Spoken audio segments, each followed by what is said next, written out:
All right, welcome to another stream. Finally, sorry for the wait.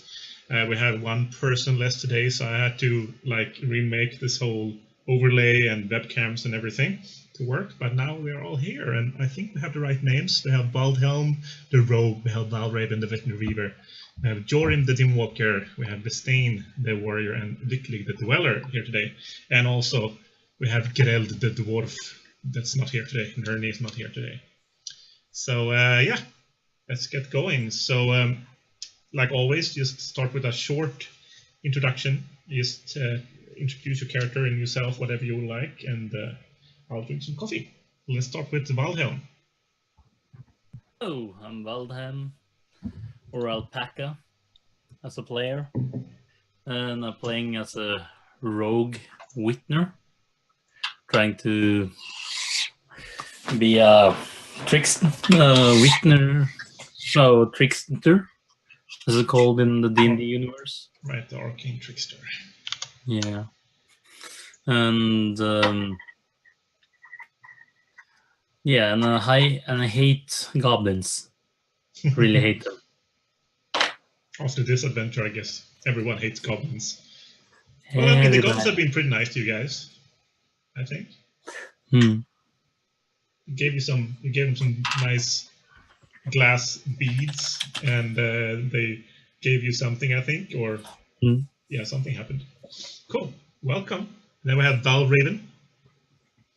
I'm Siggi. I'm playing Valravn, who is a Dimwalker / Vitner weaver, kind of a morbid necromancer person, and she's traveling with her late uncle, Dagger. That's right. Then we have Jorin. Morning, good evening. I'm Brian. I am playing Jorin, Ravenhold. He is a Dyfir, a half elf, half Stormlander, and he is a Dimwalker / ranger. Right. Cool. Welcome. And then we have Vesteinn. Vesteinn is a gray brute. It's a half gray troll. And again, he is a fighter, not too bright, but very strong. He is related to Kraltrajan, the farm owner where we started. He is his adopted son. Right. And you're kind of been fighting your cousins here, right? You've been fighting the great. I've been fighting for my cousins. The girl we found, Solia, is effectively my cousin. That's true, actually. That is true. Since she's the daughter of Magne Bite, Magne is the cousin of Kraljan, which is your adoptive father. Yes. Right. I'm gonna change my name around here so it says Rekishi GM instead of GM Rekishi. Cool. All right, cool. And then we have Lycklig. Hey, I'm Flynn. I'm playing Lycklig. Lycklig is a dweller with warrior training. He suffers from albinoism, which is against monsters a benefit and against everybody else except maybe his own dwarven family a fault. That's right. And then we have, of course, a Nirnie that's not here today, and he's playing Greld, the dwarf bard, the cowardly dwarf bard that likes to drive carts over his friends, and that kind of crap. And you guys are the Order of the Trolljaegers. So, and the leader of the Trolljaegers, I think, has been appointed as Jorin, right? So, what happened last time, Brian? Well, we tracked the troll to a cave system. We had a plan to go to the cave system, which our little deliberation on whether or not to use torches or not, to try to get some surprise effect going off using all the fear and abilities of everybody's characters. We should have used torches.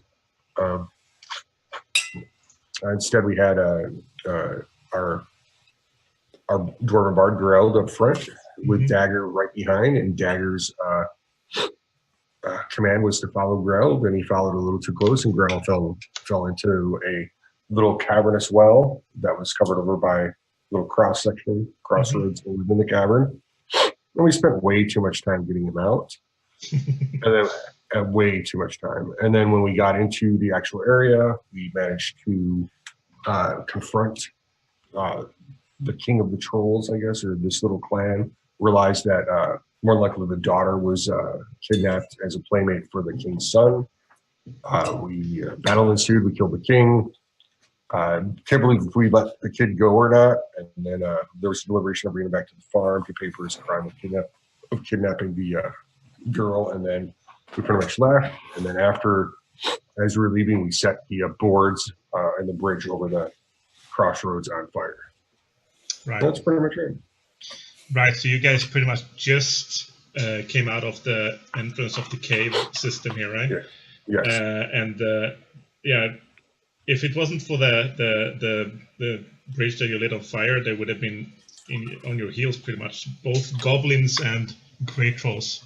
I put them out on the map here for you guys to kind of see what was waiting for you guys if you went some other routes inside of that cavern. You managed to go like a straight route to the king's throne room, I guess. So you guys didn't see these guys, but they are after you. They're out for blood. That's a lot. Yeah, that's a lot. That's goblins, the small ones there. And actually, as you guys were doing the fight in the throne room, I was like rolling dice to see if the other groups of monsters were noticing you guys being there or heard you guys. And you were very lucky with the rolls that they actually didn't hear you guys fighting.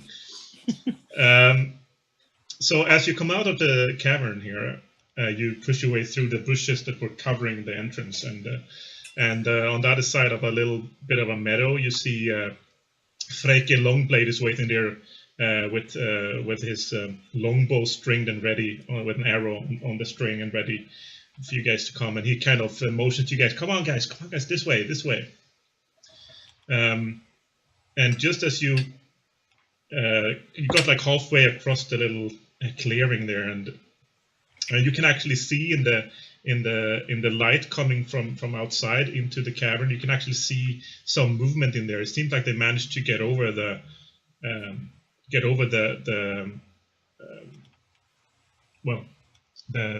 bridge, the well that you set on fire. You see some movement, both big and small shadows down this. If you remember, the entrance was like sloping downwards, right? So in the bottom of that kind of slope, you can see some movement there, and you realize that they managed to get over this well, and you need to get a move on here. So we didn't have a chance to close it then. I can do Earth Wall right now. You're not really sure if you would have time to do an Earth Wall right now. It takes 3 action rounds. 3 rounds, right. Right. So, Valravn. I think this is where Dagger. We release Dagger into the Great Hall. He stands as a barrier. Oh, does Jorin say that? I said, Val, I know that we had discussed doing it the honorable way, but I think Dagger, we need to... Honorable way? There is no more honorable way than to die in combat. Already died in battle once. So, through...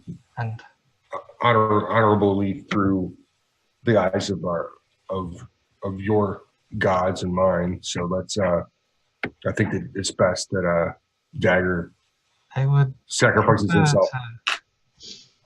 I would prefer to bring him to my clan's tomb. As you're talking about this, Freke lets loose one of his arrows, and it flies past the shoulder of Dagger that's in the back of the group, and you can see it finds its target. It hits one of the great trolls in his eyes, and he falls into a heap. But just behind this great troll, you see 2 or 3 more great trolls and a lot of small goblins kind of streaming up this this slope that you've been running up. And Freki says, "Hey guys, this is why I usually stay away from the trolls. It's time to go." I will grab Sola and head into the forest with the hunter. Right. So Vesteinn grabs Sola in his arms and kind of runs the fastest he can, I guess, into the bushes on the other side, past the Freki Longblade with his longbow. And she's kind of a little bit afraid of you because you kind of look like her characters a little bit. Yeah, that doesn't seem like the best option. But you just keep running. You just hold her tight and just keep running. She's not really strong enough to do anything to get loose or anything. Dagger's gonna grab the dwarf. The dwarf? Yeah. Greld? Okay. Toss him this way. So Greld is like, what are you doing? And Val's gonna say, "I'd prefer not to leave him where I cannot retrieve him. My family and as we're running away, Val's like, my family has a tradition to set one off into the storm from a family tomb."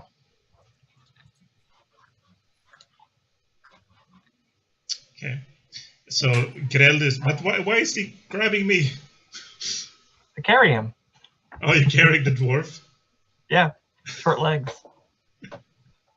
All right. Sure.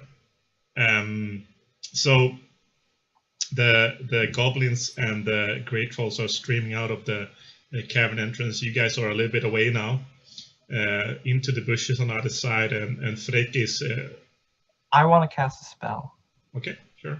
And also, Jorin, did you want to cast something? We're not gonna have time for a ritual, so no.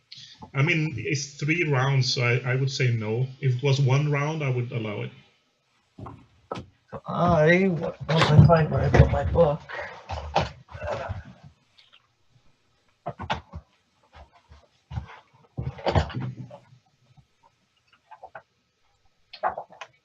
I am going to cast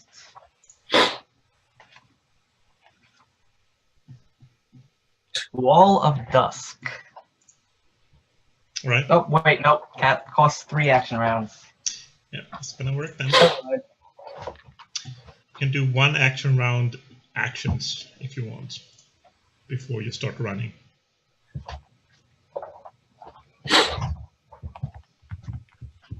No, I think our best option is just to go. Hanging out is gonna stop me to do anything. I think it's just gonna get them closer, so we need to get to better ground. So one thing that I was thinking we could do now is to do something that a guy named Matt Colville usually does in his sessions. He's a quite famous YouTube GM. And he started his new group recently. They are a group of mercenaries, which fits pretty well with you guys also being mercenaries, right? Well, kind of mercenaries. And they started out having to run away from a group of demons in a city. And the way they did this was that they had to make some skill rolls. So I'm going to have you do the same thing. So I want you to go one at a time and kind of tell me something specific that you do using a skill to get an advantage on running away. You know, you can only use 1 skill once, but all of you can use the same skill to help each other if you want. But you can only use the skill once to do one thing, and you need to have 6 successes to get away. And if you fail 3 times, they will catch up to you guys. Any questions? So, for example, it could be using your fighting to trip one of them up, or it could be something like using some of your wilderness skill to find a better route through the forest, or to use some magic to cover your tracks, or something like that. So what do you think about it? You want to try it? That's really up to you. I'm Yeah. just looking at my skills to see what I can use. Right. So take a look at your skills and magic and everything, and let's think of up some ways to get some advantages to getting away from them. No, this takes 4 rounds to do. So that was animal track. Isn't Freke leading us? Yeah. He's leading Isn't you guys. Freke in the front? Isn't he leading us? So We're probably on the best path we can. We just need to slow him down. right. So whatever you can do to slow them down, or to find a better route through the forest, or like cover your tracks, or anything that you can figure out. I mean, and I will also allow magic that takes a little bit longer since you're all out of the immediate danger right now. So maybe if it takes 3 rounds, maybe we can do 2 other people doing something first, and then on the 3rd round you can do something. You know what I mean? Okay. So if you want to prepare something, you can tell me now what you want to do and what you want to achieve with this skill. Okay. And it's not the simplest thing. So don't worry if you don't come up with something straight away. I want to do... Okay. Well, I actually do have something. Sure. Since I don't have stats or anything, who is the next strongest looking character? Probably look. Okay. Or dagger. Dagger, yeah. No, I'm not going to do this to Dagger, because what I'm planning to do is turn around, because since I left first, everybody is going to be slightly behind me. I want to turn around, look at Licklig, and yell, "Catch her." I will then toss Sola to him as gently as possible. As I run by, just hand her off like a football. Right. Okay, that's fine. That's probably a little safer than what I had planned. Sounds like a better idea. Huh? Okay. Yeah. What I am planning to do, I'm sorry. What I am planning to do is use my 2-handed hammer. That's the biggest weapon I've got, and knock down the biggest. Basically, wait till everybody clears me, then knock down the biggest tree branches that I can hit to try and cause the pursuers to have to trip, fall, have to make dex rolls, do something like that. Okay, yeah, that would work. That would work.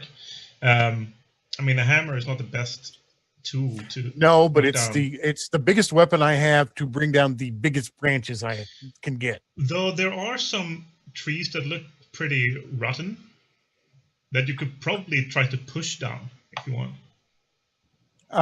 Okay, I'm just going to try. What I'm trying to do, using a skill, 2-handed hammer, I am trying to create obstacles for them to cross to get to us. All right. So, how many obstacles do you want to create? Um, Do you want to hit one thing, or do you want 3, 2, Yeah. 1. Yeah, think about your combat points now. So you don't. Okay, and how is this going to work in your? Because I've got no idea. How is this going to work? I have let's 15 say combat points. your total points are 15.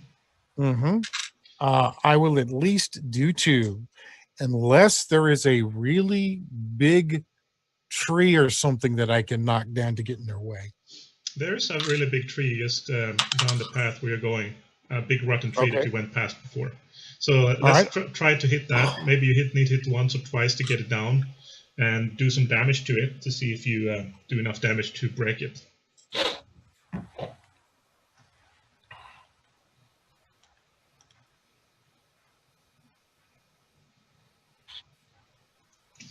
So yeah.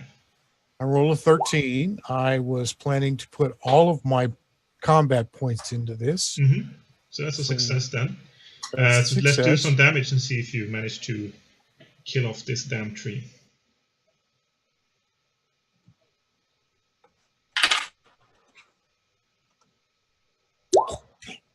7. And then plus your strength.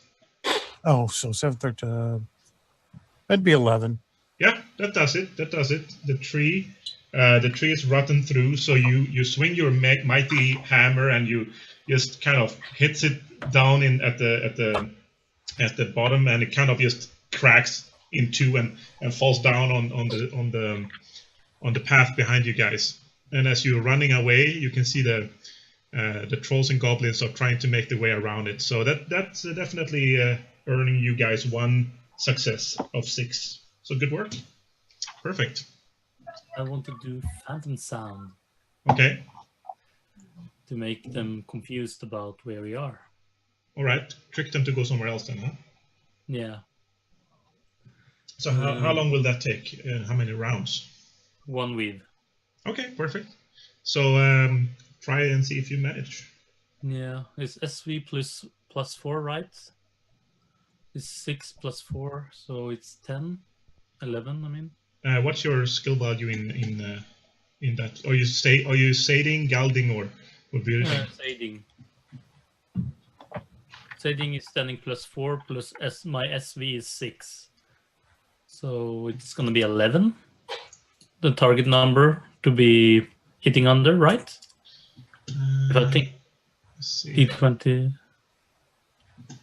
I was gonna check your. I sent you the new one. Oh really? Where? Gmail. Oh okay. I need to go. Remember, I always sending the new one when I'm done with it. Oh yeah. Okay. Cool. Let's take a look then on your new one. Let's see what it says here. But yeah, I mean, it's usually. What is the level of this magic? 1. Okay, so that gives you -2 on your skill value. So let's see here. Come on, you can do it. It's a little bit slow here with all my Windows and OBS stuff. Okay, so you're using sading, so that's 10 total, right? -2, so you need to roll under an 8 to succeed. Okay, then I'm rolling. So go for it. Oh, And success. cool. So what happens exactly? What do you do? I make some movement with my hands and put the hand on my throat and shout it out. Say some word, make some noise to make the people believe we went in some different directions. What kind of noises do you make? This way. Are you like talking with your own voice in another direction? Yeah. Okay, so what do you say exactly? Come on, guys. We need to go this way. All right, cool. Yeah, that's definitely another success. Good work. So that's 2 successes of 6. All right. So who's next? I was primarily just going to do running to get away. Nothing too extravagant other than using my skill modifier to do so. You want to run?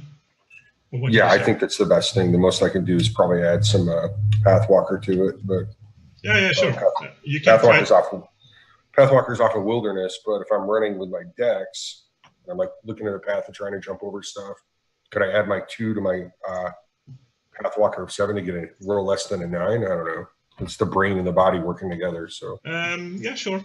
I'll allow it. So you're using your Pathwalker and your dexterity together, sure? Less than 9. It's almost a 50-50. So and watch me fall. All right. Good work.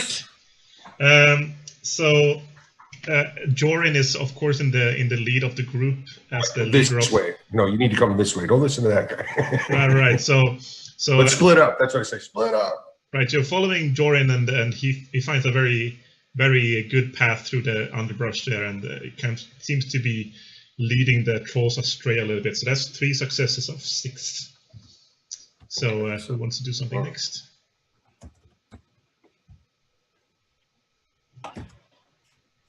What time of day is it?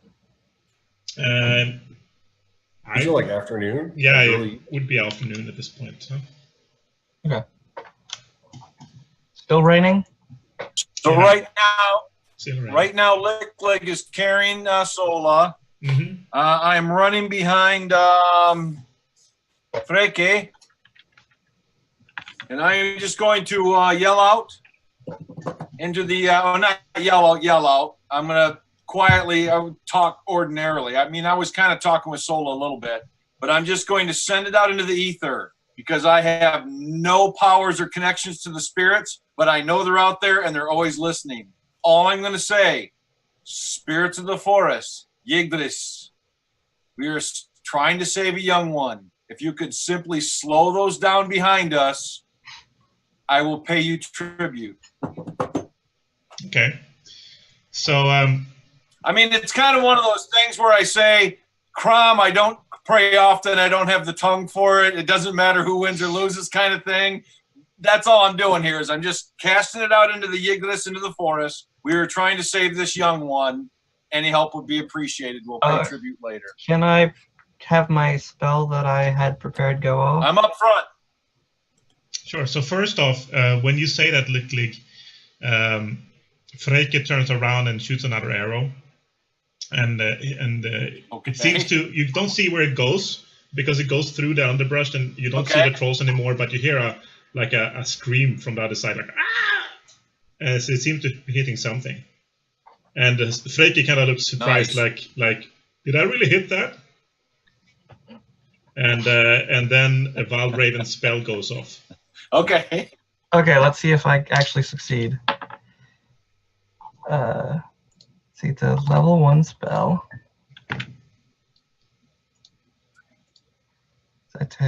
So my SV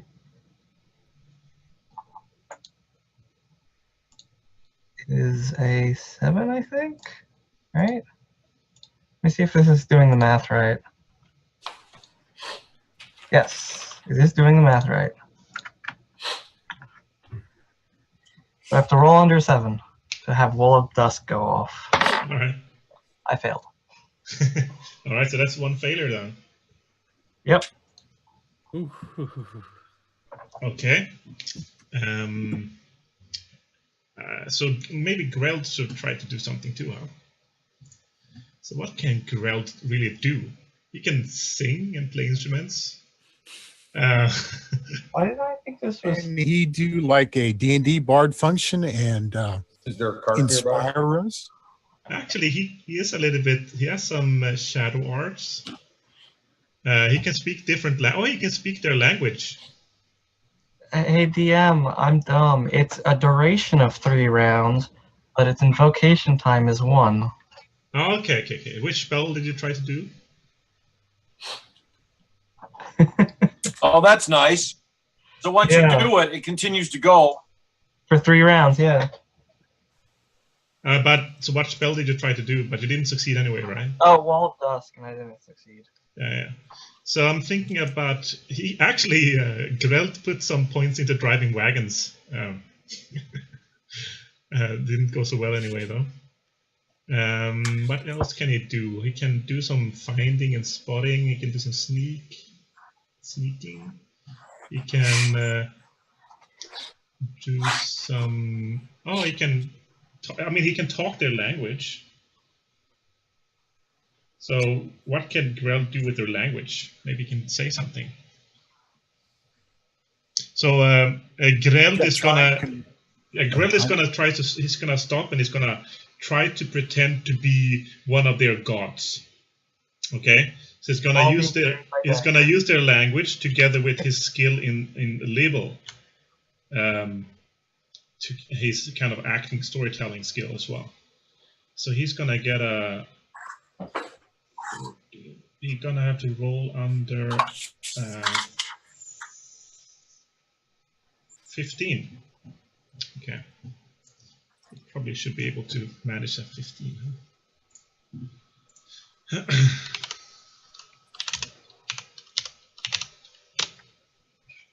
No. Even the dumb trolls didn't fall for Greld's horrible acting, and that's another fail. So, what do you want to do next? You have 3 successes. Who is next, though? Anybody. Just go back to the top. Let's just go in the same order. So Sure. That's fine. The way I put you on roll 20 in the corner there, that's the order from bottom to top, if you want to follow that order. That's also the order of your webcams in the stream. So Waldhelm is first.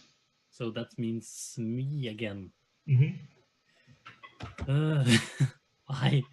Then I'm gonna use some of my skills. What should I do then? You have some wilderness or maybe some shadow art skills to kind of cover your tracks or something like that, or maybe hide Shadow shadows. Arch doesn't have any track covering. That is the Vitner. Yeah, right. And also you could do like you could maybe ambush the ones in the lead or something with your walking in shadows or camouflage or something, or you can use your wilderness skills to do something, this kind of thing. Hunting and fishing. that gives no sense, but I'm gonna do the camouflage and hiding. Mm-hmm. Sure. Just gonna throw above 10. So what are you gonna do with it? How are you gonna use it to stop them or slow them down? Try to hide some. Try to hide some of our. You can hide the tracks. Yeah, Camouflage hiding. I can try. Mm-hmm. Sure. So what's your Then- SV? 10. Okay. Yeah, it's 10. So roll. Nope.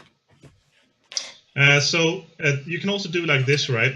If somebody's doing something, other people can also use this skill, camouflage and hiding, then to help and see if you manage. So Why would any of the rest of us have that? We're not cowards. right. So Greld is a coward, so he has it, of course. So let's see if Greld manage to help Alpakka.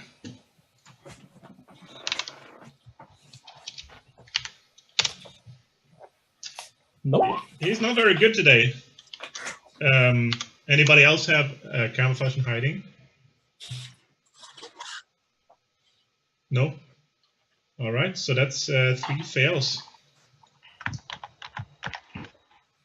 So Waldhelm and Greld are trying to hide your tracks, and as they're doing this, from the bushes behind you, 2 great trolls appear. 2 ugly-ass great trolls appear. So let's roll initiative. Okay. Let's see here if I can, maybe we can find another map to use here. Is this guy? okay, so Siggi, I noticed that the initiative, it's apparently not doing the math calculation for. Yeah, I said the fix to that. It's go back to the original sheet and copy I-40, I-41 over to your copy. No, I'm plugging everything into the new sheet. So Let me finish. Let me just explain the situation. So it's showing the correct initiative modifier for my bow, but my dex is a +2, so it's not taking in that account. So I have to do the math manually. Are you wearing armor? Yes, it's got a 0 mod on it. Okay. Well, it's got -1, so -4. I should be a +2 at a -2, not -3, but it's whatever. So, good thing finding that issue. It's not calculating in your dex because there's no because that's normally listed under armor. I think I had it set up as, but I never fixed that. Okay, yeah, that's fine. I'll just figure. I'll just remember it's -2. I got it written down here, so. Okay.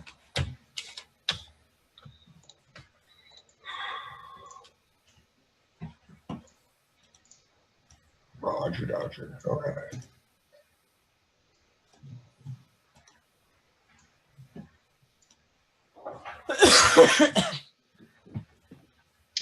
So you can put your guys on the map here, by the way. Yes. Okay. is giving us 100% health again when we put it out, by the way. So we have to remember what. Oh, don't use Roll20 to track your health. Just use the sheet. I'm in the wrong way. I'm way up here. I guess we also need a Freyke in here, huh? Oh, we did split up though. I figured I went left. Okay. And also, Licklig, here's your little. Well, let's make her a little bit smaller. And here's little Sola as well. And then we also need a Freyke. See if we can find a Freyke. A good Freyke. Which one would be a good Freyke?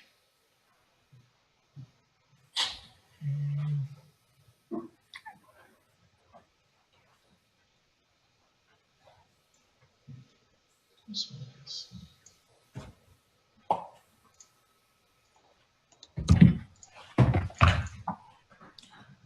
All right, I'm going to put myself at the back of the party going down the path, since that's probably where I'm going to have to be to have dropped the tree and not interfere with any of us. I mean, this is a little bit further down the path. So let's just start. Did you guys roll your initiatives already? No, I have not. So let's do that, and I'm gonna give some initiatives to these guys as well. Yeah, I already rolled my initiative. Good. Then you're ready to go. I'm always ready to go.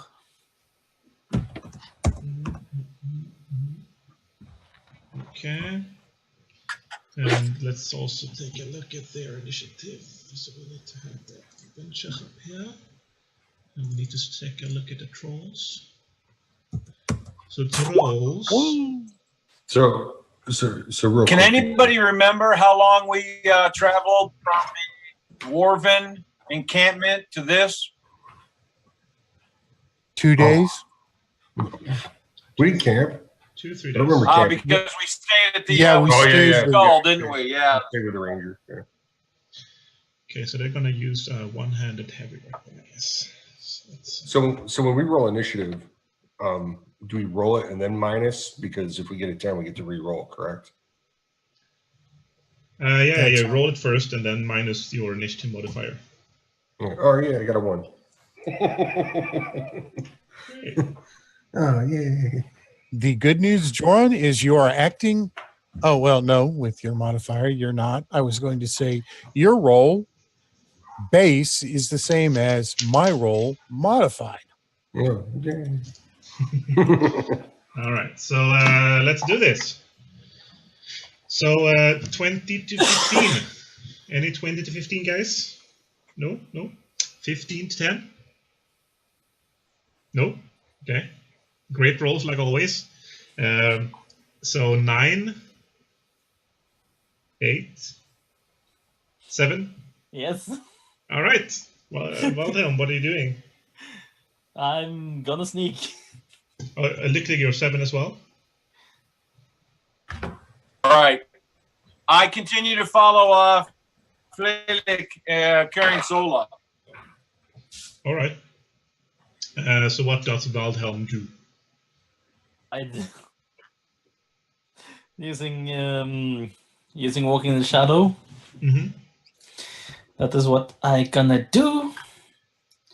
Roll a d20 under a 10. And nope, I don't walk in the shadows. Yep, indeed not. All right, so that's your turn. Right, I'm gonna write this down before we start as well.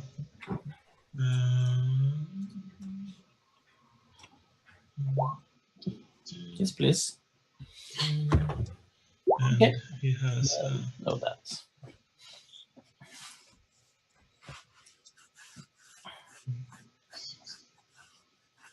Okay, so they seem to have some kind of clubs, these trolls. some kind of heavy clubs, no shield or anything, and no discernible armor or anything like that. So it should be fine. Does Licklick want to do anything else, or just carry Sola? You're just carrying Sola, right? Yeah, that's what he's doing. Right. Yes, that's all I'm doing. All right, so 7, and then we have 6, and 5, and 4. Nobody on 4? Okay, so 4 is Freke. So Freke is going to turn around, and he's going to fire his arrow on the blue troll up here. So let's see. And he hits. And since the broad troll doesn't have any shield or anything, he doesn't have a chance to deflect the arrow. So let's do some DMG.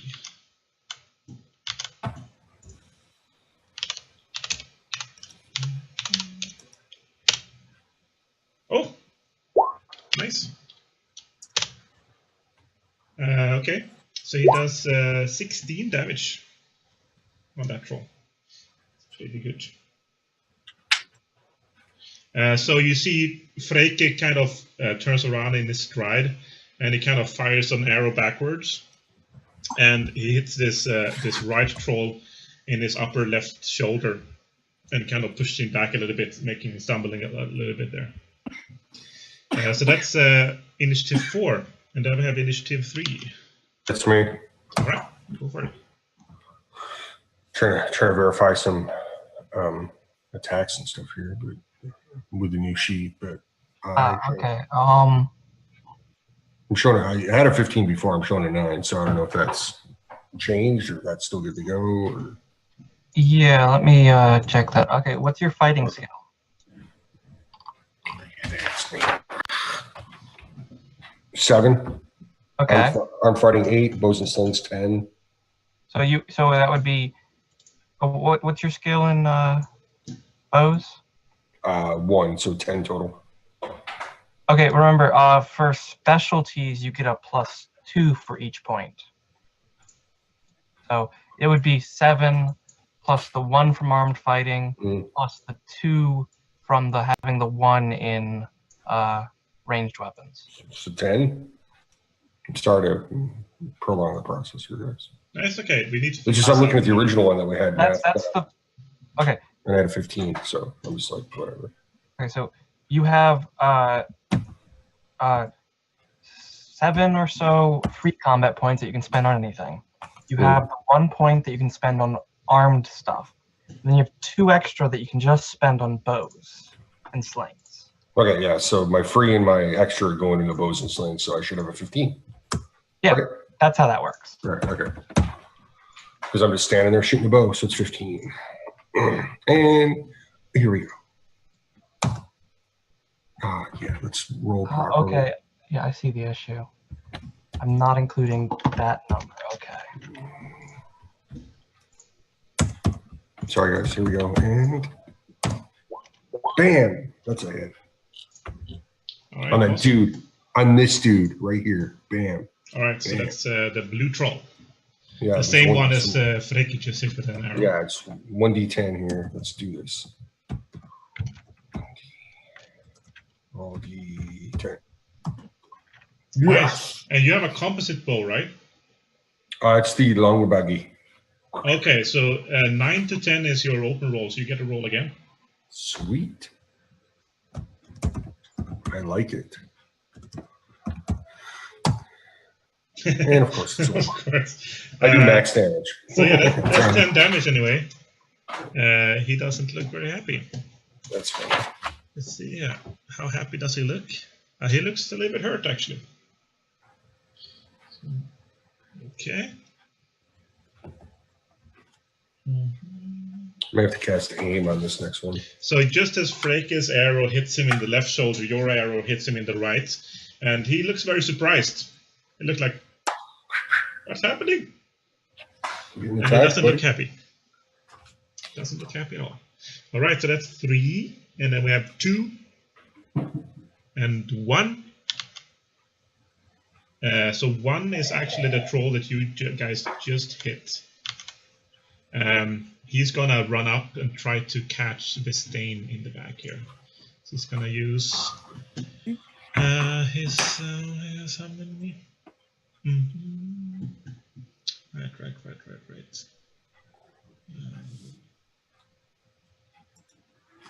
Okay, so 1, 2, 3, 4. Use 4 I will points. also go on 1 then. Oh, you're on 1 as well? Yes. Okay. I then, was going to change weapons, but if he's going to get up in my face. well, then you're first. Okay. So let me go back to roll 20. And Players are always first.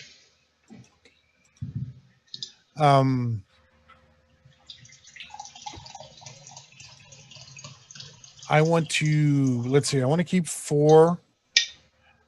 Let me roll. Let me see. 2. Well, okay.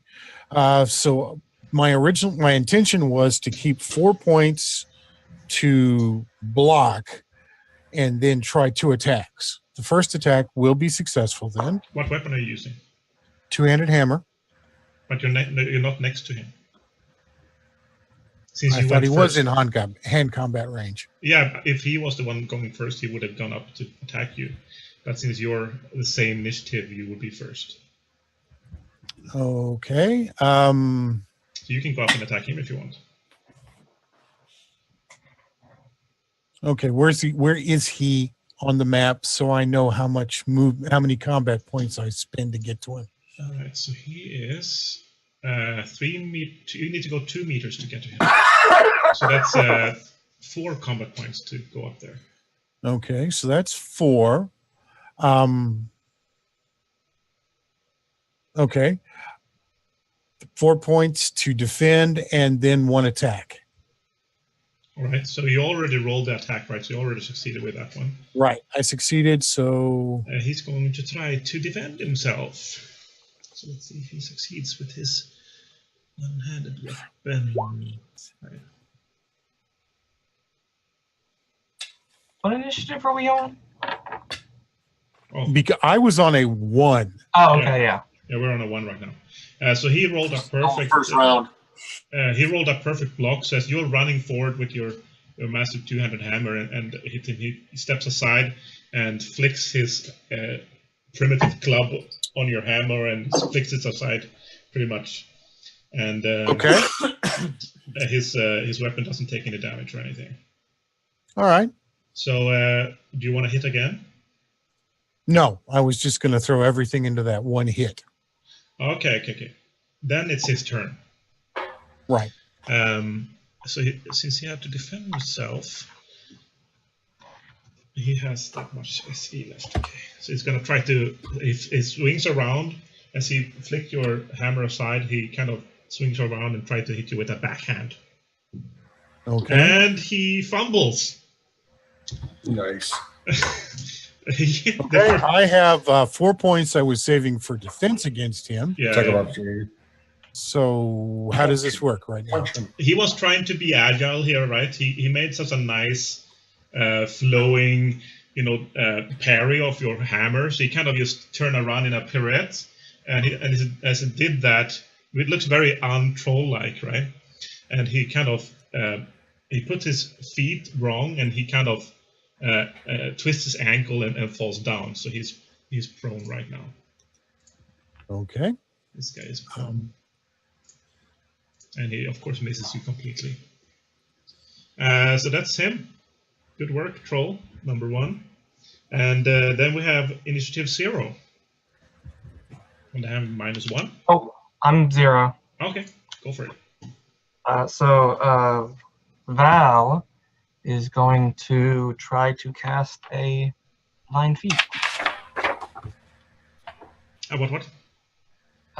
She's going to do Battle Cry. All right, awesome. So to do Battle Cry, she has to beat a 7. And that's a 19. All right, so No mas. Okay, She's gonna move a little further back. go for it. All right, good work, Valravn. So that's -1, and then we have -2. Oh, I'm -2 as well. Hey, Dagger. Dagger is going to move like 3 or meters up or something. So that's 6 points. 6 points. Okay. And then he's going to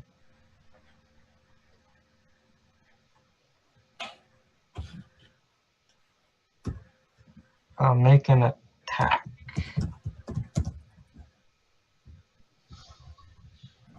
Right? Yes. 1, 2, 3, 4, 5, 6, 7. I have to roll under 7 again.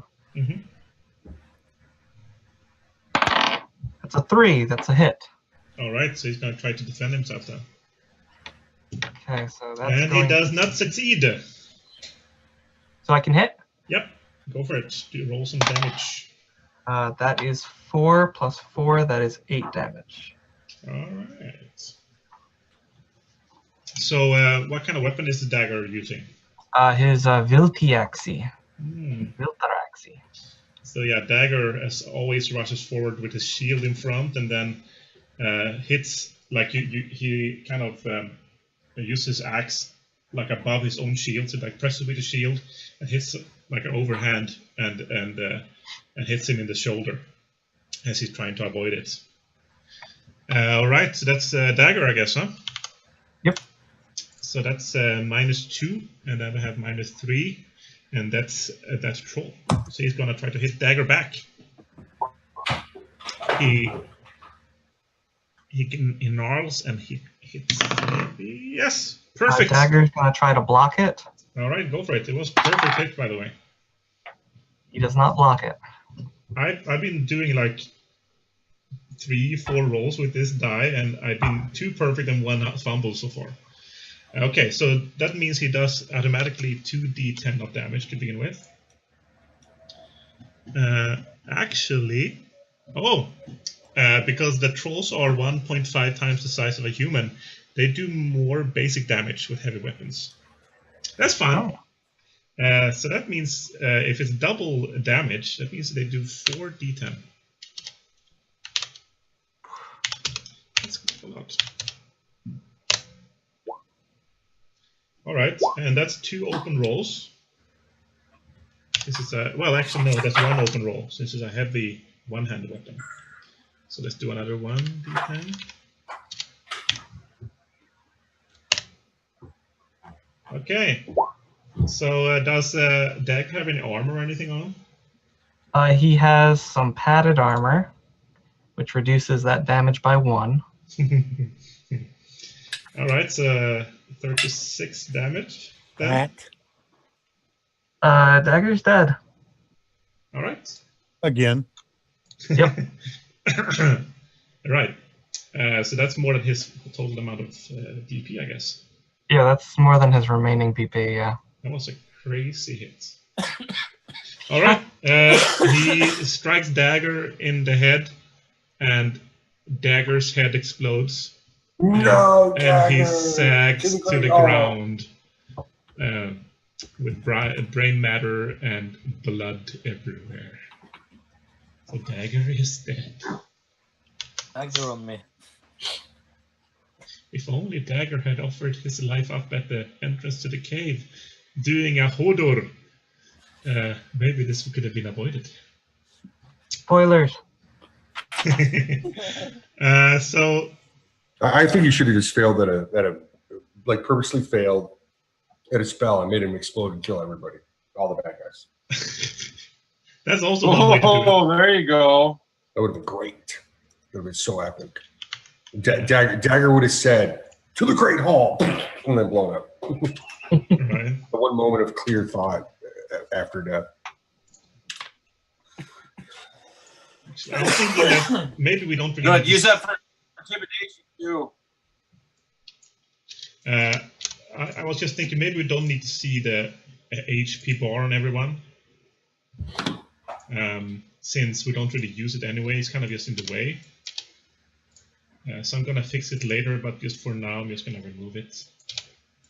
You can remove your own if you don't want as well, if you know how to do it. What? I just removing the HP bar, like the BP bars, because we don't really use them anyway, right? They're just kind of in the way. Oh, okay. So I'm just removing those. It's got the idea.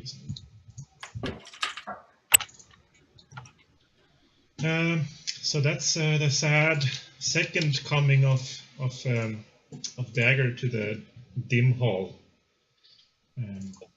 Very sad story. Very sad story. He made it all this way, huh? Yeah.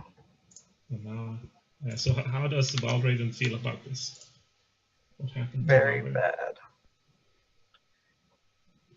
Does he react, or does she react in some way? Yeah, she's gonna like cry out. Dagger.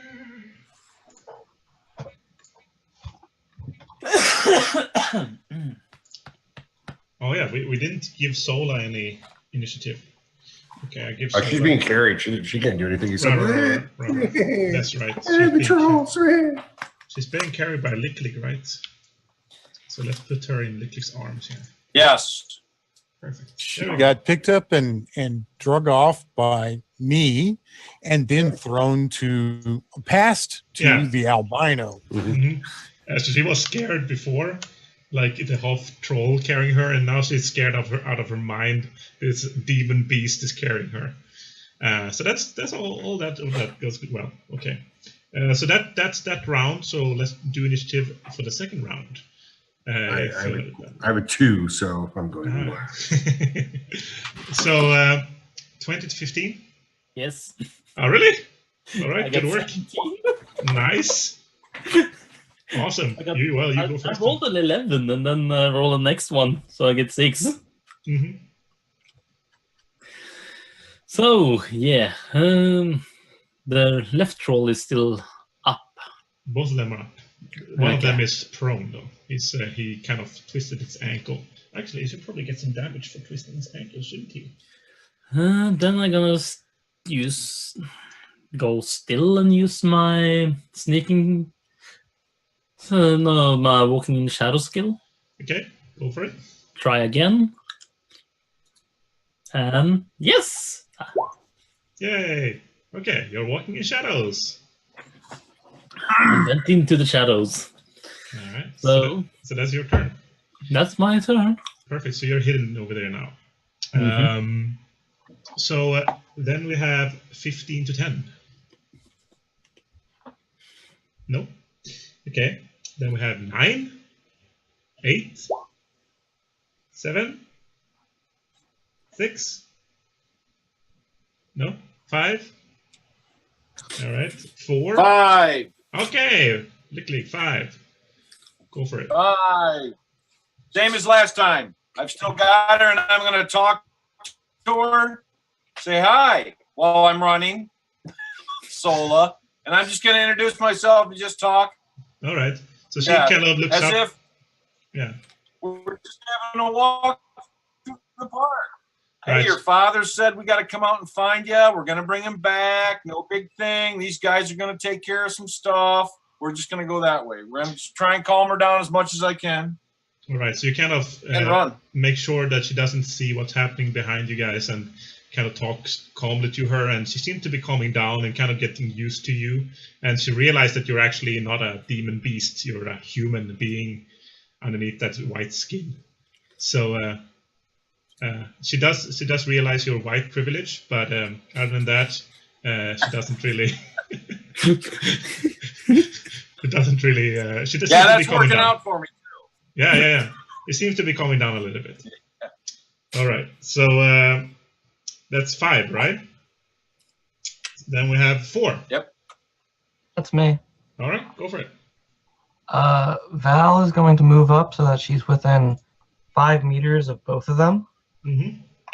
All right. and she's going to cast a Vitner spell. Finally, she can cast spells again, huh? Yeah, Because right? now Dagger's not in. Well, he's not going to explode now. That's good. Let's see if it works. That is a failure. You're about Does as good not, at Dim Vitner as you are at Dimwalker, huh? Yeah. All right, so you kind of just see Valravn walking around, looking constipated, and nothing is happening, pretty much. And then shouting about Dagger getting his head blown off. So that's 4. That's also Freke's turn. So Freke is gonna do another attack on the blue troll. And since you guys are in melee combat with them, that's a -5 on his hit. He does not hit. So he kind of tries to find an opening between you guys, but he doesn't seem to be able to find anything. He kind of tries to shoot it, but he was kind of a little bit too careful, so it goes pretty wide. All right, so that's 4. And then we have 3, and 2, and 1. And 1 is actually troll number 1, the blue one.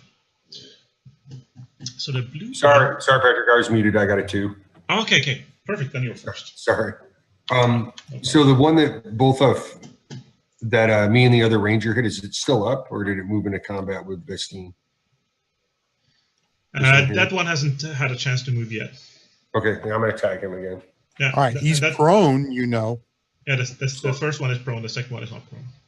So what bonus do I get for him being prone? None. Not for shooting, no. Right. And actually, if you shoot on the blue one, he's still in melee combat with Vesteinn, so that's a -5 on your hit. This one? This one? Yeah, he's in melee range with Vesteinn, so Vesteinn. This one hasn't moved, right? No, that one you can probably hit easier. Okay, all right, that's what I'll do. Okay, so no minuses then. Oh. All right, nice. So roll some damage, man. All right, so how does a crit work for me though? Did you crit? Yeah, I rolled a 1. Wait, did I roll it? Oh no, you rolled a 12. Oh, sorry, I needed to scroll down. Yeah, I was looking at another roll. All right, so. Well, you can still crit anyway, though, if you get a 10 on your damage. And of course. Of course. So you managed to hit him, but it doesn't seem to even penetrate his skin. It kind of just slides off his arm, and doesn't seem to do any damage at all. All right. And then we add a 1, and that's troll number 1, the blue one. So he's gonna stand up. Let's see here, stand up. That's 10 CP, and he still has a little bit of CP left, but he seems on the defensive a little bit. So he's gonna keep his combat points for eventual attacks. I think would make sense. All right. Okay, cool. So that's him. He's now not prone anymore. He's standing up. All right. So that's 1, and then we have 0, and -1, -2, -3. Oh, you're -5. Yeah. So -3 is the second troll, and the second troll is laughing to himself at his success with hitting Dagger in a perfect angle on his face. It just exploded, and he looks very happy, and he jumps on top of Dagger in the blood like Sparth. And then he turns around and tries to hit Vesteinn as well. I'm just going to remove that X so we can see a little bit better. Actually, we can probably remove Dagger altogether, maybe. I'll just put it to the side a little bit. All right. So he moved there. That's 2 points. And then he's going to do 2 attacks on you.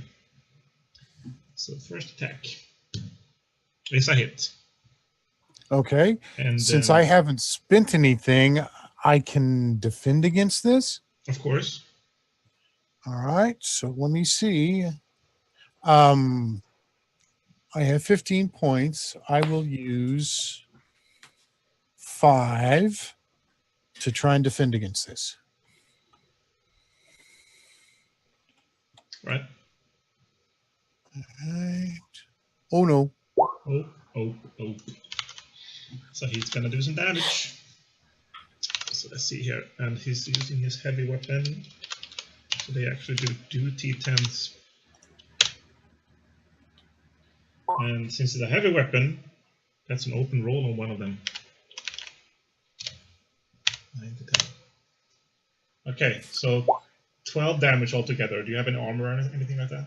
Yes, I have fur and leather, so that's a -2. Mm-hmm. So he does 10 damage to you.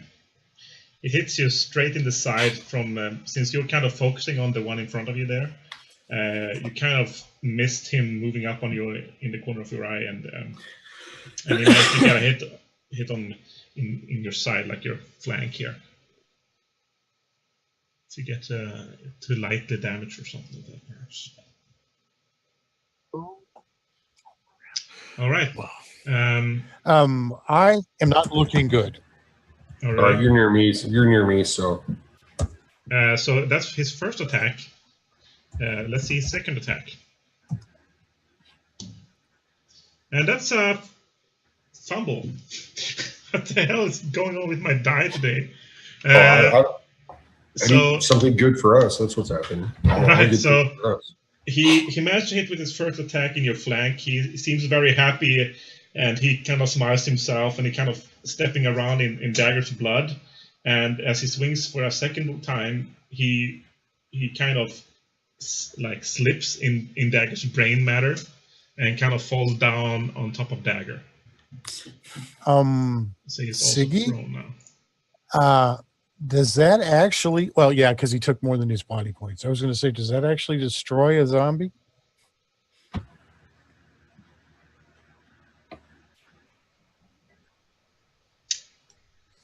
Yeah. Yeah, pretty much. Are you all right, Alpakka? I'm Yeah. all right. Still alive. All right. Siggi wasn't here, so maybe you want to repeat your question. Nah. It's I figured it out. Okay, I'm going on 3. All right. So that was -3. Is that you, Siggi? I'm going on 3. Oh, we already been Yes. past 3. Oh, you already went? Yeah. Or Yeah, I wasn't here. you So I'll go were? now. All right, cool. Sure. Okay, with both of those chuckleheads within 5 feet of me, I will try again to cast a spell. Come on. Yes. Who are you casting on? Both of them. Both whom? The trolls. The trolls. Oh, did you move up? I did last round. 5 meters, you mean, and not 5 feet. Yeah, right? 5 meters. Oh, that makes sense. Yeah. Yeah. All right, yeah, go for it. So what happens? So Valravn's gonna reach out, go like this, and then pull like that towards her heart, while saying, "Ritarda," and life force is immediately sucked from their hearts, which stop beating for the next 3 rounds. Okay. And what does For that? each round, it deals 1d10 OR 10 Mhm. damage. So do they get a roll or anything, like a Constitution or something like that? They have to succeed on a situation roll Constitution with value of 6. Oh, damn. So I roll it straight away, I guess. So let's see the blue one first. He fails, and the other one, he also fails. Both of them fails. Both of Okay. them fail. And they get to re-roll each action round, and it's to avoid damage the spell deals for that action round. Right. So does it give them any minuses on attacks or something like that? Is there No, kind but of... it deals good amount of damage. All right, so roll the damage. That's 9 to the first one, and 1 to the other one. And there's no armor or anything, right? Nope, unless it's made of gate silver. Oh, right, of course. Okay, damn. Okay, 9 to the first one. Okay, well, they have a lot of HP, but he looks really hurt. Like the blue one clutches his chest, and you can kind of see some tendrils of energy, like sprouting out of his chest as he's grabbing it, and kind of moving toward where Valravn is. And the blue one just shouts, and he kind of falls down on his knees almost from the pain. He managed to keep his footing, but he looks really hurt. And the other one is kind of just writhing in pain on the ground in Dagger's blood. And but he doesn't look as hurt as the other one. Cool. Finally using some magic, huh? And it worked this time. All right, cool. So we're on -3. Who is left? Who hasn't gone yet? Me. Okay, anybody else? No? Did Jorin and Lickly go already? Jorin tried to fire I his was gun. way up on 5. Yeah, I was on missed. 5. Right. Okay, so that's just you left then, Vesteinn. All right.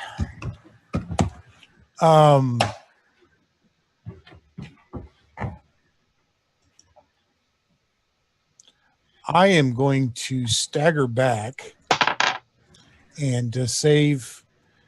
That's going to be. Remember, if you go out of combat range, they got an attack of opportunity. Okay. Yeah, I'm still going to do that, and the rest of my points I was going to use for defense. Okay, so the blue one gets an attack of opportunity, but he's quite hurt now, so he gets a -7 on everything he does. So let's see if he manages. He does not hit you. He just kind of holds his heart and like fumbles around with his club as you're moving backwards. And the other one is prone, so I'm not going to even let him try. Okay. Yeah. All right, guys. I look like I am extremely beat up. I have taken 30 of my 40 to get. I got you. idea. As soon as I get a chance, I'm gonna try to. All right. So that's that round. So let's go for the third round. So let's begin with 20 to 15. All right. And then we have 15 to 10. No? Nobody? All right. And then we have 9. Yes. All right. I got 9. Let me see. I want to move. And I can move some meters. Well, we talked about this last time, right? And Yeah. you kind of missed how many? I think it was like you can move 2 or 3 meters, maybe? I think it was 4. A half part of. I have 8, and Okay. I'm gonna move the half part. So But- it's 4. There was something about 25% as well, right? What was that about? 25% of my move.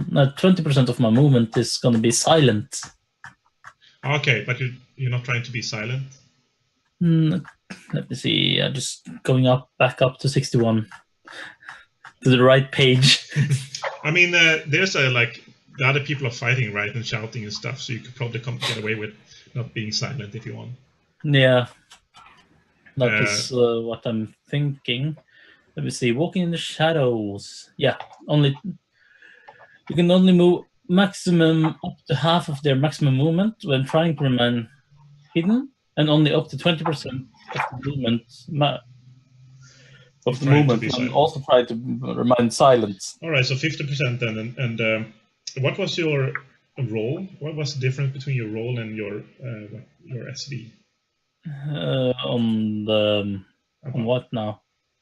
What did you roll before? I'm not quite hanging on. Roll what? What did you roll when you rolled your sneaking? 3. Okay, and what's your SV, your skill value? My skill value for sneaking is walking in the shadow. 10. Okay, so you succeeded with Yeah. 7. Last round. Oh, no. All right, so that's 7 difference. That's what I'm going to remove from trying to see you. Okay. So the first guy doesn't see you.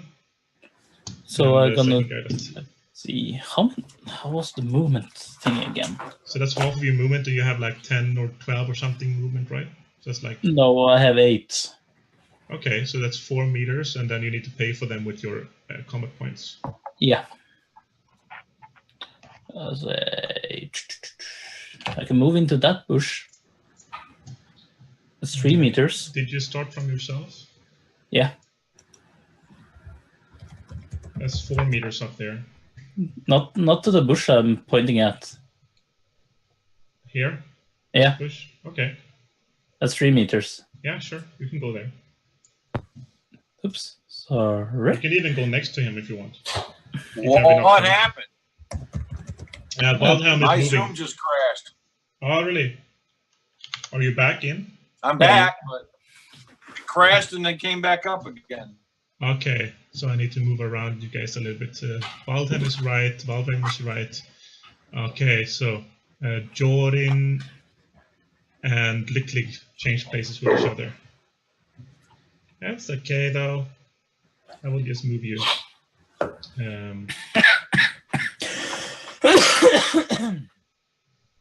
we need to move this guy. And we need to move this guy. I'm just gonna change places on you guys. What initiative are we on? What initiative did you have, Alpakka? 3. I can go on 3. I got a 4. What Alpakka had 7 or something, maybe? 8. 8? Alpakka, what do you have in battle experience and combat reactions? There's people asking me everything about that now. Battle experience 1. And combat reactions? 0. Oh, so you have a +1 and then what, +4 dex? Plus 2 dex. Okay, so you have a +3 to your initiative. Okay.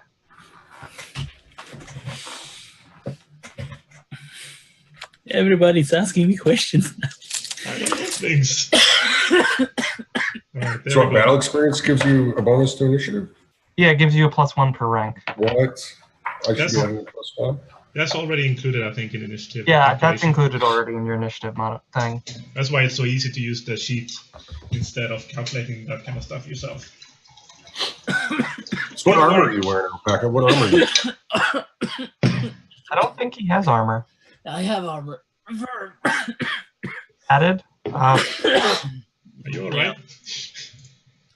I have fur and leather armor, normal.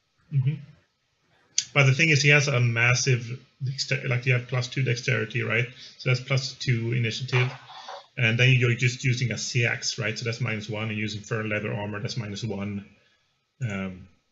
So you have a total initiative of +1 right now. Yeah. Because you have battle experience 1 as well. So that's pretty good.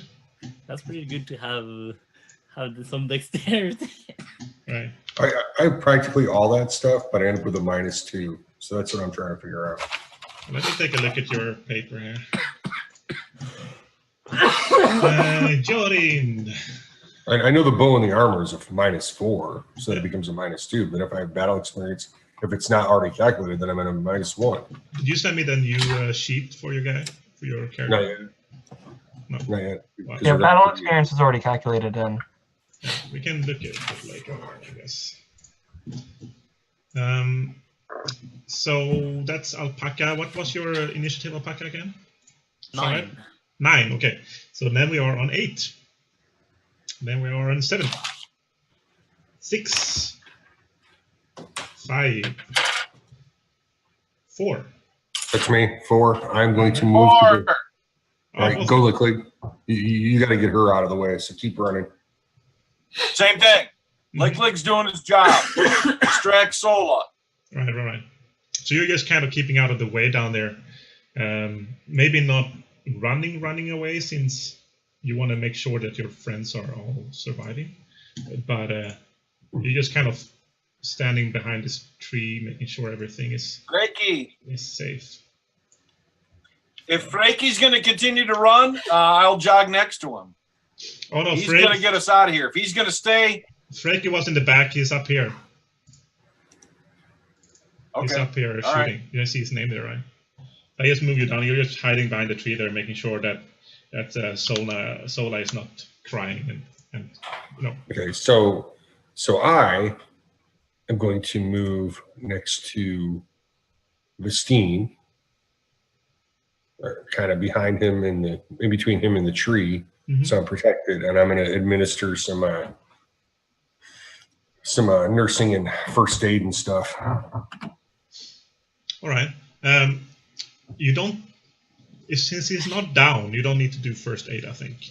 Well, it does. Yeah, it does. It does. But I think it takes a lot of time to do first aid. So I don't think you can do that in combat, right? Yeah, I don't think you can in combat. Yeah. I think it takes like 10 minutes or something. So that's something you can do just after combat to kind of get him some HP back. Well, I guess I'll move back and shoot my arrow again. Do you have any Dimwalker abilities though? No, nothing that can do that. I don't have healing.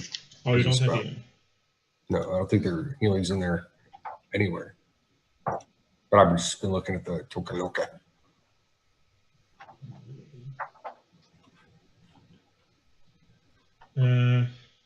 Right.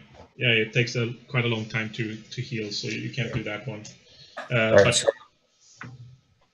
who can I shoot at? you can shoot at both of them. The one next to Waldhelm will be a -5.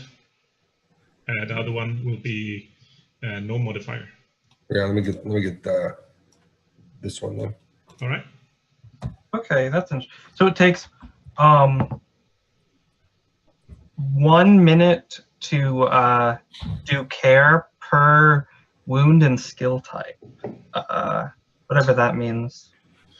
Right. And you can heal anything that happened in the past 10 minutes. Right. So after the fight, you can definitely do that and help Vesteinn get the BP back straight away, pretty much then, right? So that's good. I got a success. All right. Awesome. So do some damage.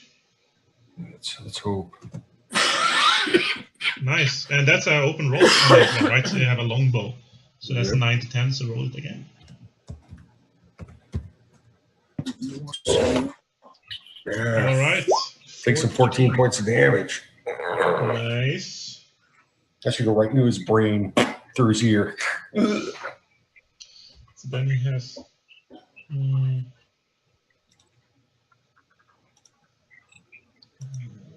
think math right now.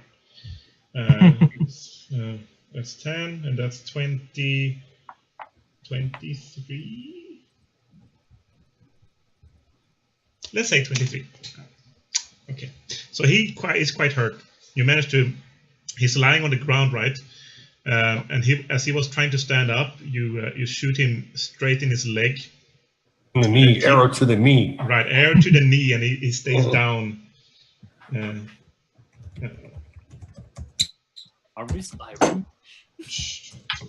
Okay, and he looks quite hurt now, actually. He's bleeding profusely from his knee. All right, so that's... So he's not bleeding that bad because his heart's not beating. All right, well, on your turn, it's not beating. But not beating for the entire duration. Right, so that's not very nice. They seem quite... they both seem quite scared at this point, actually. So what initiative did you have, Jorin? They were at 4. Right. So 4 is also Freke. So Freke is gonna try to hit the blue one. So let's see if he does so. And he does not hit. Another wide arrow from Freke. And he seems kind of frustrated about this, and he's like, looks at his bow like, what the hell is going on with his bow? He kind of shakes it a little bit, and then keeps going. Okay, so 3. That's me. All right. And as part of preserving the spell, they get to make saves. All right, 6, right? Yep. And the first one does not succeed. The second one does not succeed. So do some damage. Okay. That is 14 to the first one, and 4 to the second. Okay. So the first one, how do you want to do this?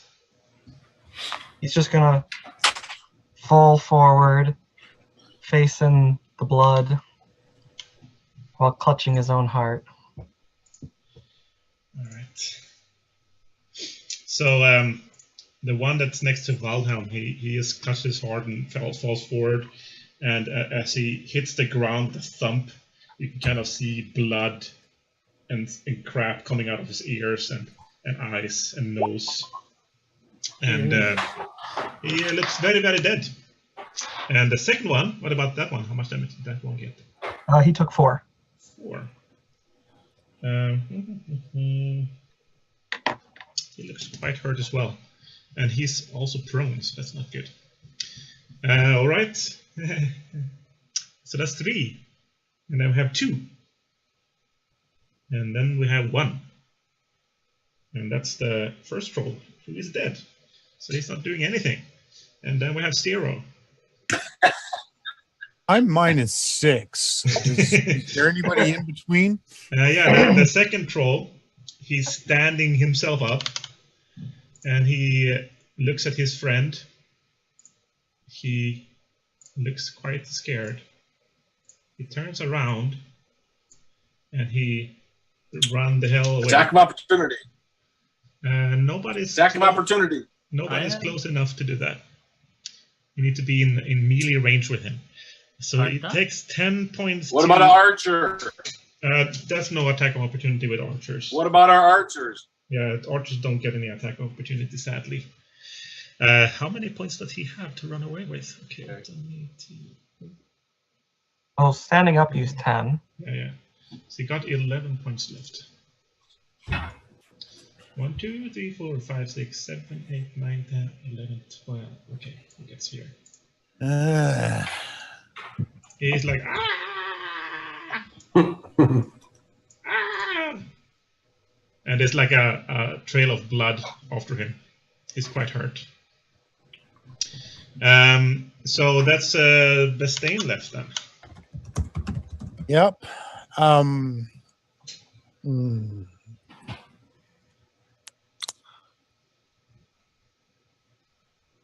going to let him go. Mm-hmm. And what about these goblins that were chasing us? And you don't see any of those just now. You hear them on the other side of that little river. They are in the bushes there somewhere, getting closer. But it's only been a few seconds since you started this fight. So there were just 2 of them that catched up to you. 15. Right, you get just caught up to you a little bit.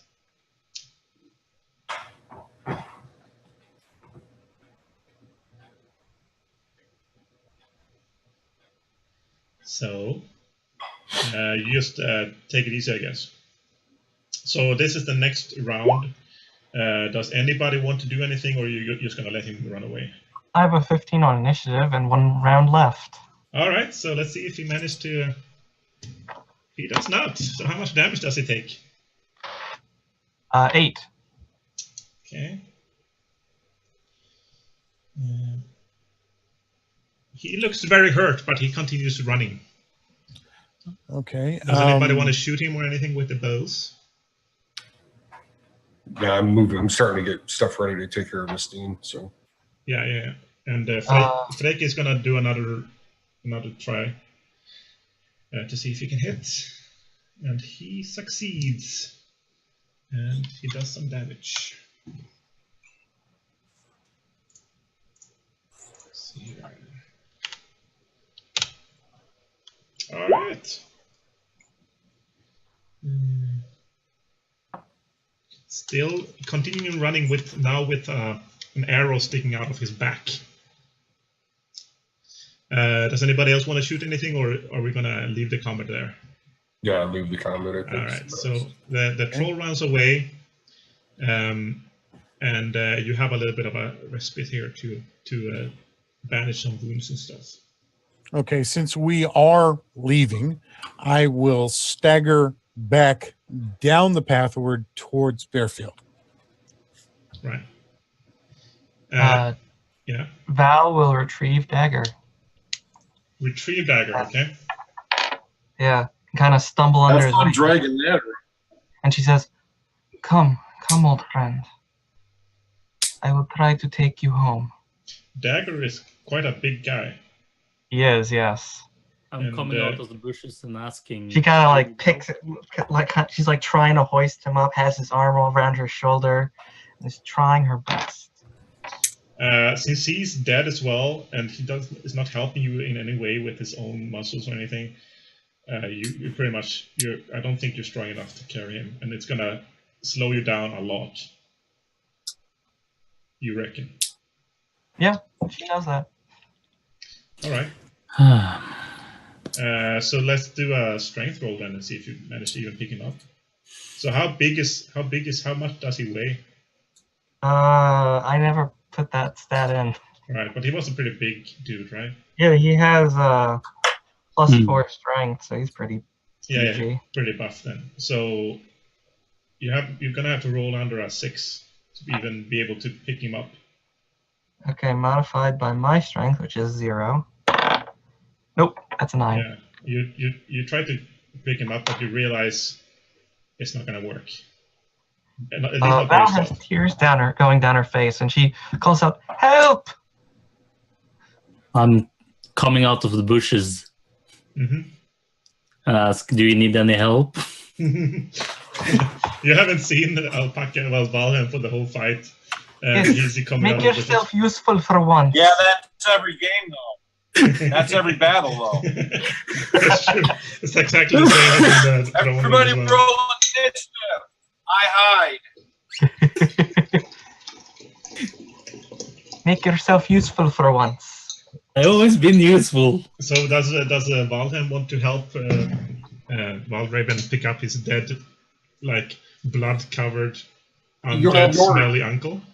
Jorin hears this conversation. Well, and he walks over, and he looks at Waldhelm. He goes, "If this is the only thing that you're useful for, is to hide and help carry the wounded or dead, the next time you hide, you're getting an arrow in your back." We are the order of the Trolljaeger, not the order of the hiders and cowards. Use your abilities to the best of your ability to help the party, not self-preservation. I'm doing my best to use my skills. Yeah, for self-preservation. No. Don't you see I'm coming out of the bush beside the monster? He's dead, yeah. Who do you think has killed him? That was me. and as Valravn says this, you kind of wonder, how did Valravn kill the troll when she was like 10 meters away behind a tree? And you have no idea what's going on here. 5 meters away. Yeah, 5 meters away. Well, maybe actually Waldhelm would have an idea about what's going on with Valravn.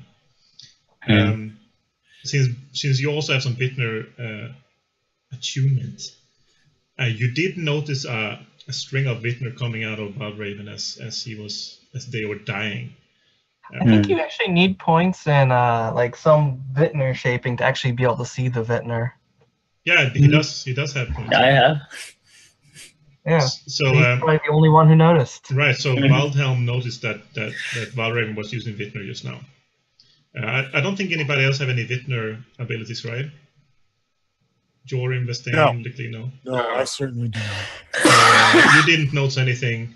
Probably you didn't even see these tendrils of power that was like going out of the trolls as they were hurt. You saw them starting clutching their chest and I guess if you don't have any experience with Vitner, you have no idea what happened. They just got heart attacks, both of them at the same time. With very good timing, pretty much. Very good timing for me to just stay in the bush and look like I was doing that. All right, so Jorin might want to help Vesteinn, right, with healing. So let's see if you manage to get these. Stand and watch to loot the dead bodies. Pretty good at that. All right, so let's start with Jorin. So how many damage? How many times did you get damaged, Vesteinn? How many cuts did you get? 3 attacks at least. Right, so you can roll 3 times. Roll about 10 points. Jorin needs to roll 10 points. Roll 3 times, or yeah, once for each wound. Okay. So that's page 59 for anyone wanting to look at the book. Remember, your pages are different than ours. Right, yeah, you have the combined. We have the combined. Oh, page 59 of the Game Master's Guide. Oh, okay. Alpakka bought the player's handbook now, the physical one, but he didn't get the Game Master's Guide yet, right? Nope, they didn't have it. They only had this or Drakar Demoner. The new one. Right. The reboot one. Modifier. So I got a +1 on this roll? Sweet. No, I think it's already included, right? What did you get a +1 from? No, it just says healer's number 1 +1. I think it's already factored in. So yeah, so I have a 10. I have a 10. It's a 10 or less here.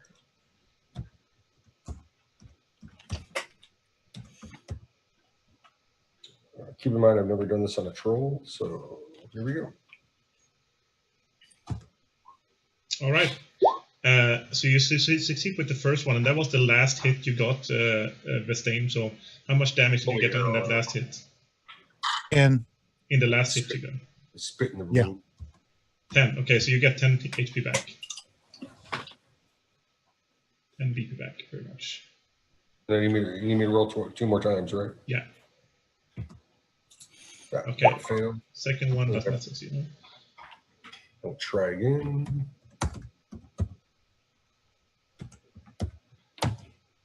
All right. There. Well, you succeeded with the most important one anyway. That's a troublesome wound. I can't get at it.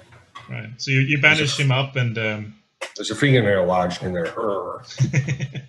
And I guess you get 10 BP back then, Vesteinn. right. So I'm now at half 20. Which is much better than before, right? Yeah, a lot better. Well, for me, a lot better. For Greld, it may have already been death. Oh, right. We forgot about Greld. I didn't use him in combat at all. But I guess Greld was covering in the corner stomachs like always. So I actually more useful than Greld. Well, Are you? No. like barely then. Yeah, Greld at least has like knowledge skills and stuff. Yeah, he can talk language and stuff. I can hide Yeah, but how does that benefit us? a lot. It only benefits them. All right, guys. So does anybody want to do anything else, or are you going to keep running? Lykklig talked about the looting the border, right? Yeah, I told Alpakka, you're good at that. Loot the body. Okay. Is Val getting any help with Dagger? Yeah. What do you want to pick up from Dagger's body? I mean, he has the party gold on him. Really? Yeah. All right. So you pick up the gold, I guess. I guess you take his backpack. Yeah. With all this, you get all the kits and the gold and stuff he has in his backpack. He has like 2 kits. He has gold. What kind of weapon did he have? He had a bunch of them, actually. Val's going to take his Vilter Axe, the large shield. He's going to toss the Glaf, the small shield, the Sea Axe, which are all poor quality. And then there's a normal quality Vedi Bogi. Right. So, I mean, also, considering that Greld lost his backpack last time, it might be good to... actually, Yeah, Greld, I'm going to just pass the backpack to Greld. Yeah, so Greld looks very happy, and well, not happy, since Tiger's dead. But he grabs the backpack and he helps you carry the swords and stuff. I'll teach him how to use a bow. Lykklig. Quick question. Did that CX have a sheath and a belt? It's poor quality. It doesn't matter. Doesn't matter. The only reason I'm asking is, as long as we're not assaulted from here on back, the little girl can walk. We got it off of a troll. Yeah. What I want to do is I want to reassure her that she can walk with us. We've got all these things, and that we can give her a small shield, even if it's poor quality. She can carry a shield like a good Viking lass, a Valkyrie of the future, and we can give her a small weapon to carry, and then she can feel a little bit stronger. We know better that she's got no fighting, but that'll give her something to do while we're walking through the woods. She can walk with us, but she can have a small shield. And, you know, she can carry a CX like it'd be a short sword for her. I see that. So if you're going to chuck that stuff on the ground, I'll walk over and I'll ask her, Sola, would you like a shield? You could be a shield maiden now. How about this? A warrior's weapon. She's still scared, but she looks quite excited Just that. at the mention of being a shield maiden.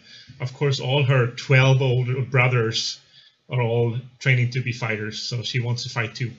And she said, yeah, just like my brothers. And then, are you walking with her 2 daggers body where the shield are?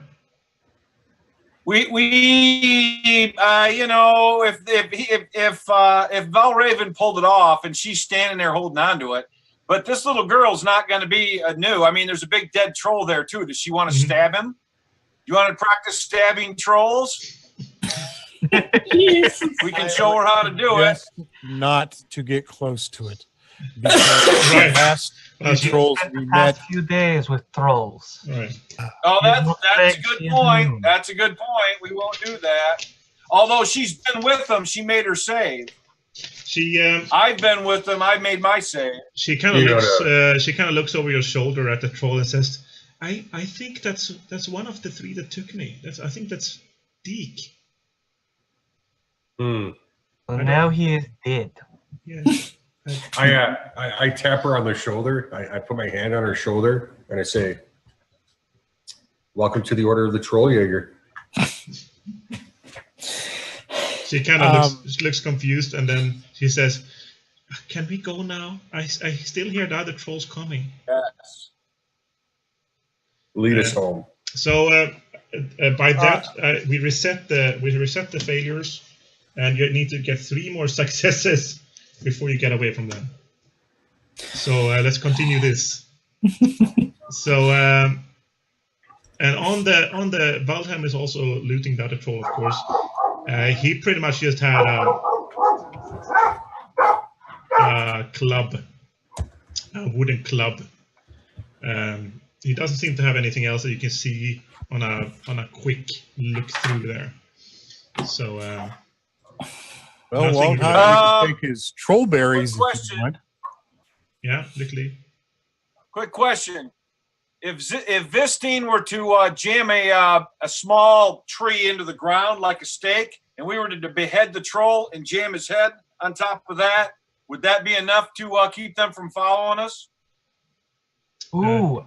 Jorin? Can Val use burial rites, her learning thing, to desecrate the body?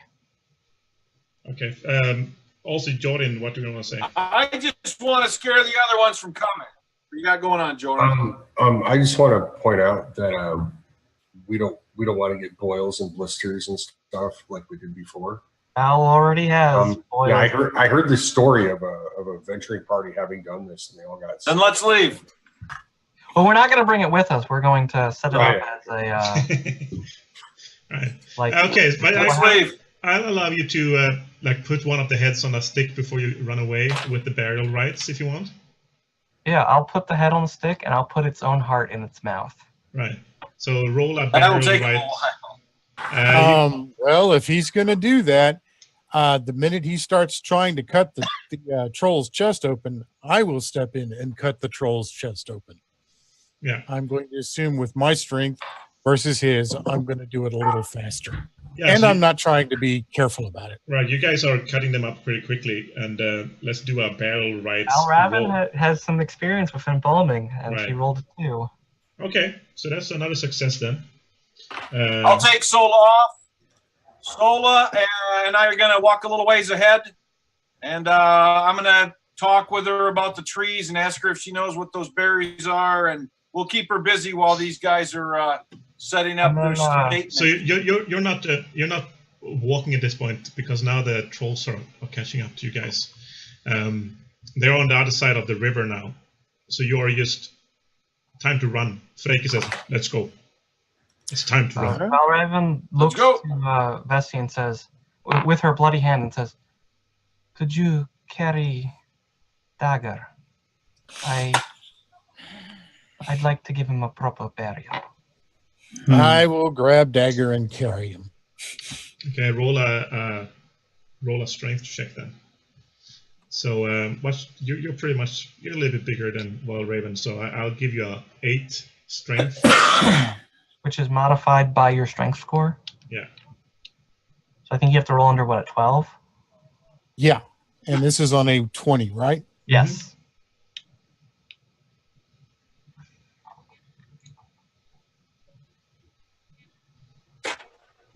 All right, cool. So you pick up Dagger. He's bleeding all over you. Well, not bleeding anymore, but you get a little bit bloody. Your clothes Kind are of like now a blackened ichor. right. So your clothes are now covered by a black ichor. And all right, this is probably a bad time to ask this, but since I am Sola's cousin, have I ever met her? Yeah, you probably met her when she was like when she was born. Not when she could remember me. Okay. Not really. Maybe when she was a little bit older, but not really. She doesn't seem to remember you anyway. Okay. So, did you want to do anything else? No, I just want to make sure that she doesn't have a terror roll for my appearance. Okay. I want you to do a Constitution roll, a DC 10, to see if you can manage to keep up with the party while carrying Dagger. Val has his axe and his shield. Yeah. So and Greld is helping you carry that kind of stuff too. Yeah. Okay, and what was the DC 10. SC? DC 10. Yeah, plus minus your. Yeah, and add your. I'm just going to roll the base D20 and do that in my head. So I roll 13. Yeah, I'm going to roll way under it because I roll no, damn it. What's your Constitution? My Constitution is 2, but every time I roll, maybe I'm not in the right place. So that would have been at 12. You need to roll on a 12, so that's a failure. Okay, that's a failure. So when I notice I am dropping behind,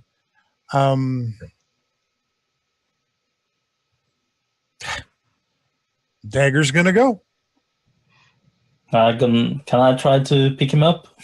Sure. 12. So, yeah, you can help. You can help Vesteinn out and do a Constitution roll as well. Yeah.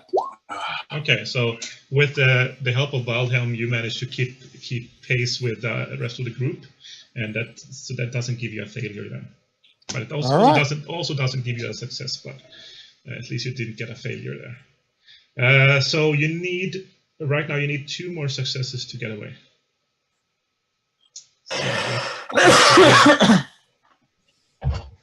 Okay, 6 successes would be 1 for everybody in the party. Right. Correct. You can do more than 1. You can do all 6 yourself if you want. Since I'm carrying Dagger, I probably can't do really much of anything. Right. That's true.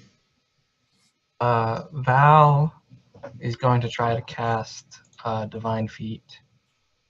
Okay. What does it do? So I have to roll under a 7, I think. That's a natural 20. So that's an automatic failure then. Well, that's actually 2 failures. Oh, no Wall of Dusk. So a natural 20 will be 2 failures, a natural 1 will be 2 successes. So you fail double. Yep. Great. And do divine feats have fatal failures? I don't know. Does it? I think every magic has fatal failures. Is that Dimwalker or a Vitner? It's a Dimwalker. Okay. Does Dimwalker have a fumble table? Dimwalker even cures Rav. 21 tempting. Fails. Fatal failure. Excuse me. Roll 1d10 OR 910. So it's a 6. And modified by the total cost and divinity points. So that's a total of 8. Okay. Which What's page the is this? 2? Which page is it? In the player's handbook, right? So that's. But what does the fatal failure do? Does it do the same thing that Vitner fatal failures do? Does it even have a? Are you looking at a failure tablet or table or anything? I'm looking at fatal failures under Vitner weaving. Yeah, One that's not page, that's for Vitner. I'm not sure if they. or not actually- for Dimwalker, which is page 151 of the player's handbook. So it says that you have a fatal failure, but it doesn't say what they do. So I'm going to assume you do it on the Vitner weaving table. Oh, it says nothing happens I'm assuming it uses the same table. because you got an 8 total, right? Yeah. Yeah, it says that nothing happens. If you get over 20, something happens. All right. What? The table is here, man. On page 151 in the corner, you have fatal failure effects. Oh, okay. All right. So 0 to 20, nothing I happens. missed that. Yeah. Okay. Good, cool. Well, nothing happens. All right. So anybody else have any? Yeah, Jorin. In the Dimwalker's book, a fatal failure means the Dimwalker temporarily loses contact with the gods. If things go really bad, the Dimwalker even incurs their wrath. If you roll a 20 when attempting to activate a divine feat, that is a fatal failure. To determine the effect of such a catastrophe, roll a d10 with an open roll of 9 to 10 and modify the roll by the ability's total cost and divinity That's points. exactly what and we the did. chart. Yeah, that's Yeah, what we I did rolled a just now. 6. I added 2 because it was a level 1 spell. And Yeah, nothing happens. This is under 20. Luckily Nice. enough. But all those points were spent. So Yeah. yeah, I didn't do any extra thingies. Right. So anybody else have any idea what you could do? Lick, anything? Time to leave. Yeah. You're running. You're already running. All I can do is, well, we're gonna go into a jog, get away, but I'll hold on to her hand while we run. I'm still doing the Pathwalker and the running, for the whole follow me guys. Right. So you remember you cannot do the same skill twice. So if you already did the Pathwalker, you have to do something else.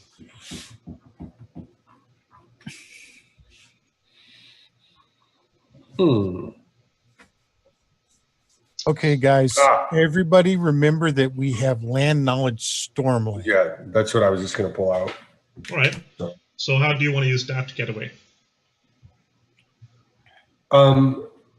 We have traveled this area for the past couple days, Mm-hmm. and based on adventures with my father and stuff through this area, I've taken note, or we should have seen some copse of trees that will hide us from vision and perhaps throw them, perhaps delay them, Right. Lengthen our gap between them and perhaps even lose them. Right. Can You're still in the forest and it's still raining, by the way. Waldhelm, what do you want to say? can I try to use orienting and cartography? Photography? Yeah, orienting and cartography. Yeah, sure. That would be a skill that the thing that Jorin talked about now. Yeah, So you could use that, or you can use what's my land knowledge is Wildfolk, so it's It's not in the area, so I only can use the orienting one. Well, that's connect. Yeah, I guess you can use that one for sure. Does Jorin want to go first, though? Do you want to try like land knowledge or something to find a better route?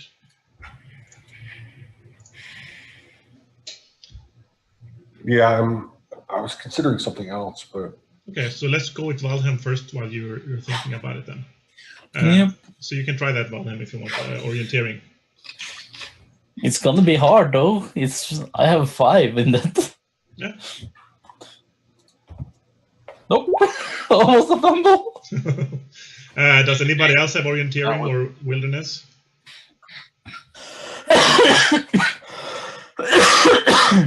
Remember, everyone can roll it if they want to avoid the failure.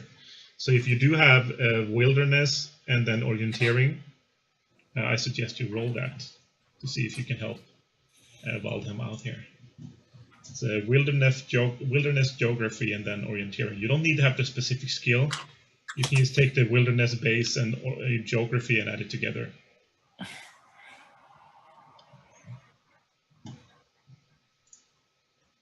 Three out of D20.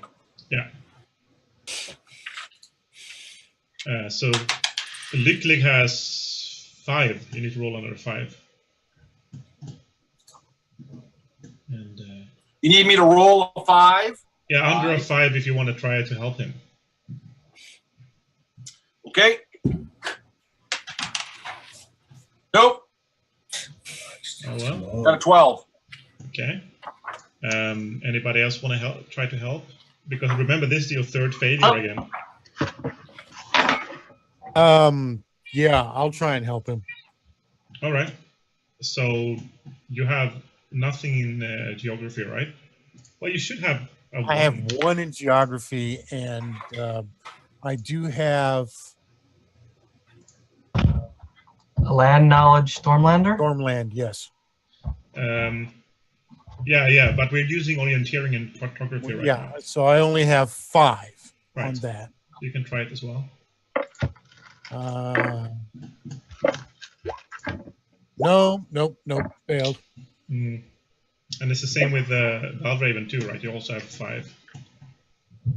Do I? Yeah. If you have any points in it. Nope. Greld is going to try as well. He has a 2. And he does not succeed. Is that everyone? Did everyone try? no. I'm going with the land knowledge of the forest and stuff to weave that path. Well, if you didn't succeed with the orienteering, that's actually your 3rd failure again, since Valravn fumbled and got 2 failures. So before anything happened, I think we should take a little break. We've been going for 2 hours now. I need to get some more water and stuff here and take a pee for break. Is that fine with you guys? And you can think a little bit about what you want to do next, because you only need 2 more successes to get away from them. So yeah, let's take a little break, all right? And we'll be right back. Sounds good. Yeah. And it's almost time to finish anyway, but let's just take a little break. Yep.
right.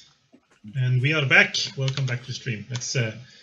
Thank you. Welcome back yourself. So you guys just failed 3 times more. So after the second, when you got to run a second bend here, some goblins managed to catch up to you guys. Can you see the new screen? Yes, I can. Yeah. So you're running to the left here. This is definitely not the same map again. Just change. No. Impossible. I would never do that. Ignore that man in the corner. Right. You see a massive group of goblins behind you guys, and it's getting quite dark now as well. So they seem to be happy to be out here in the dark, and there's a lot of them. So they seem quite courageous. And there's one that's a little bit bigger than the other one. So it has a massive nose. They don't look very certain of themselves, but it seemed like they had some kind of like you killing the troll king kind of fucked up their life a little bit, so they're not happy about that. So Freyke turns around as they catch up to you guys, and he shoots an arrow and hits one of them in the front there, and he be dead. Let's see here. Why don't we see the?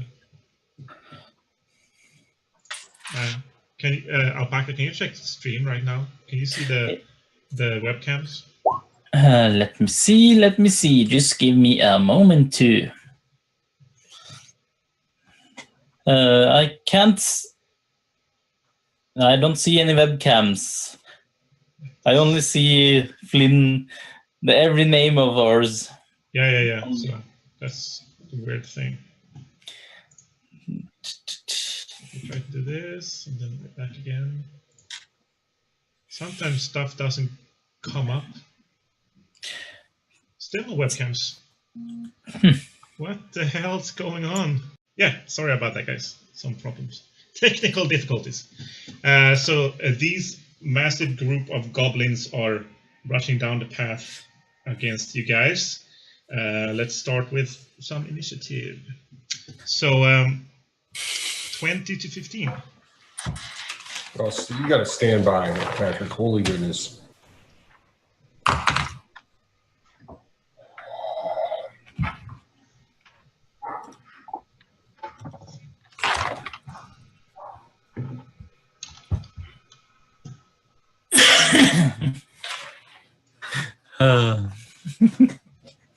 Let me see on the stream. That's a lot of goblins, guys. All right, everybody finished with their initiative calculations? All right. Well, Patrick, as soon as we see the goblins, effectively, I don't know, as we roll initiative, I will kind of look back and go, Waldhelm, drop the body. And I will drop my end of dagger. All right. And I guess Waldhelm drops his end of dagger as well. You guys did that as soon as they arrived, pretty much. So don't worry about it. You draw your weapons and stuff. So let's begin. 20 to 15. No? 15 to 10. Okay, actually, let's turn the page here. Okay.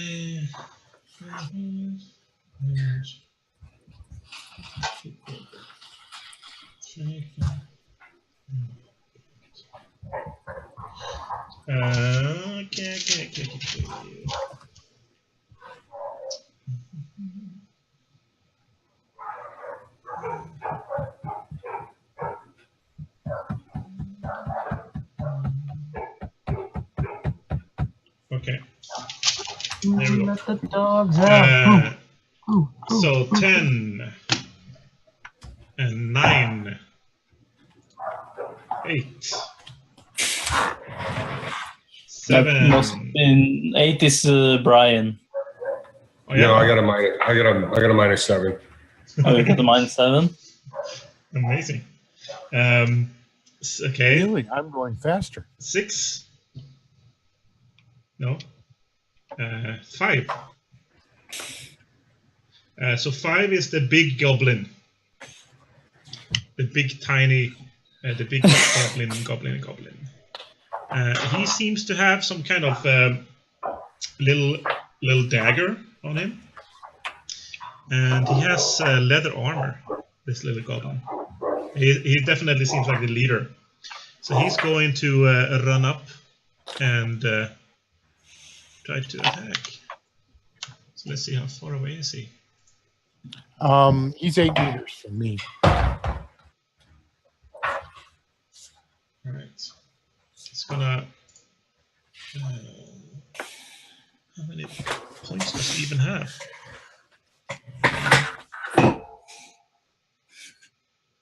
Okay. 1, 2, 3, 4, 5, 6, 10, 11, 12. All right. So he runs up here. That's 5, and then we have 4. 4 is actually Freyke. So Freyke is going to shoot this goblin in the face. Or maybe he should actually change weapons to his short sword. I think 4 turns. Yeah. I think he's gonna shoot first. Okay. So let's see if he hits. So he's gonna shoot twice. Oh, perfect hit. The first one. And the second one failed. Cool. So he's shooting the big goblin there. And let's see his perfect hit here.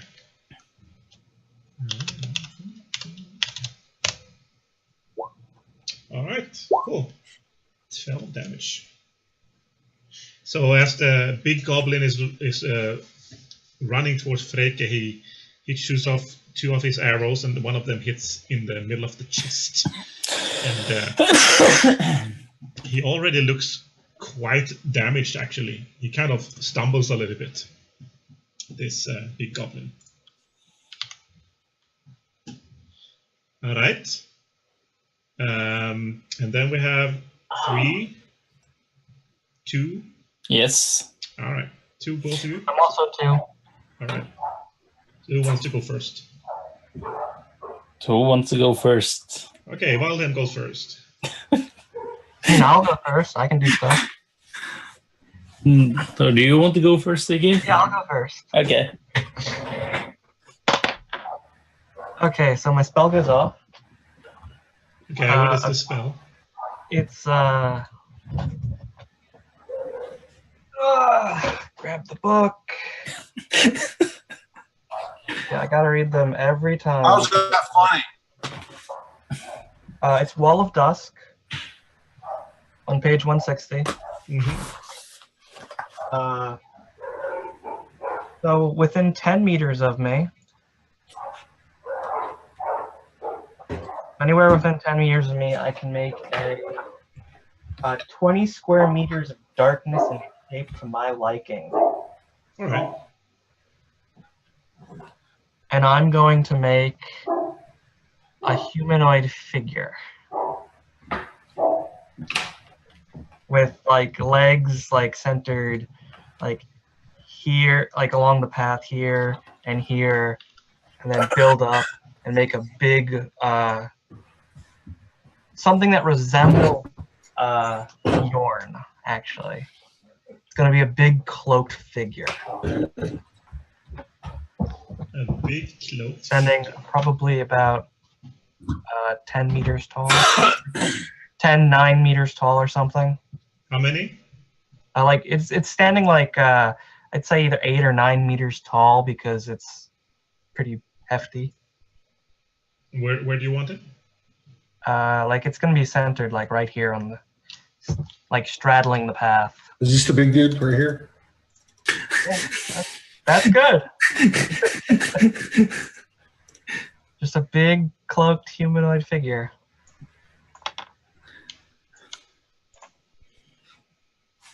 Okay. Sure. Made of shadows then, right? Yes, it's made of shadows. All right. Cool. Oh wait, never mind. Hold on. That's not how the spell works. So it's basically I'm going to make a 5x5 square of darkness, and the height of it goes as far as the eye can see. Like a wall? Yeah, it's a big wall of darkness. A wall that is 1 meter wide and 20 meters long. So, Yeah.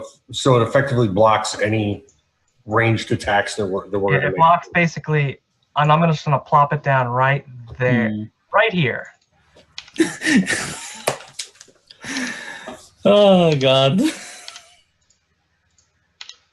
How's that funny? 20 square meters. So a thick fog, like black as the night, kind of billows in front of you guys.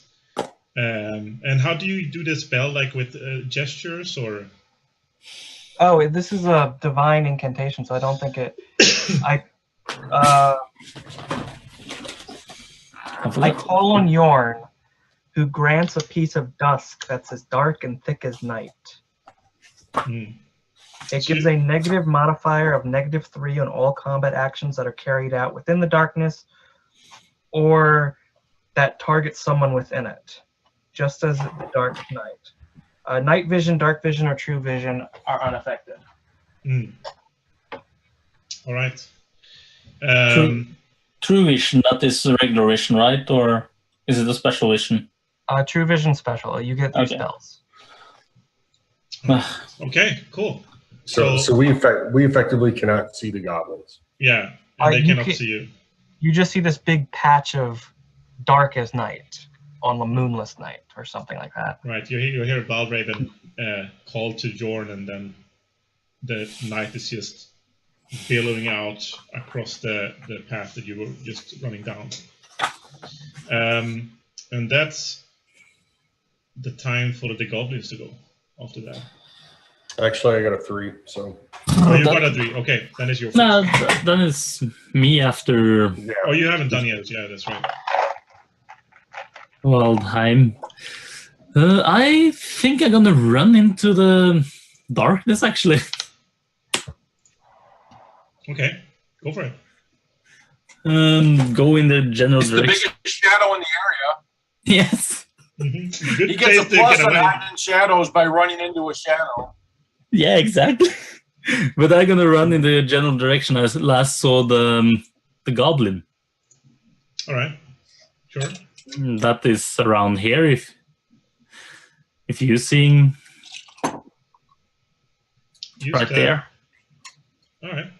it's I think that was the general direction. Let's make this a little bit opaque, see-through, transparent, or something.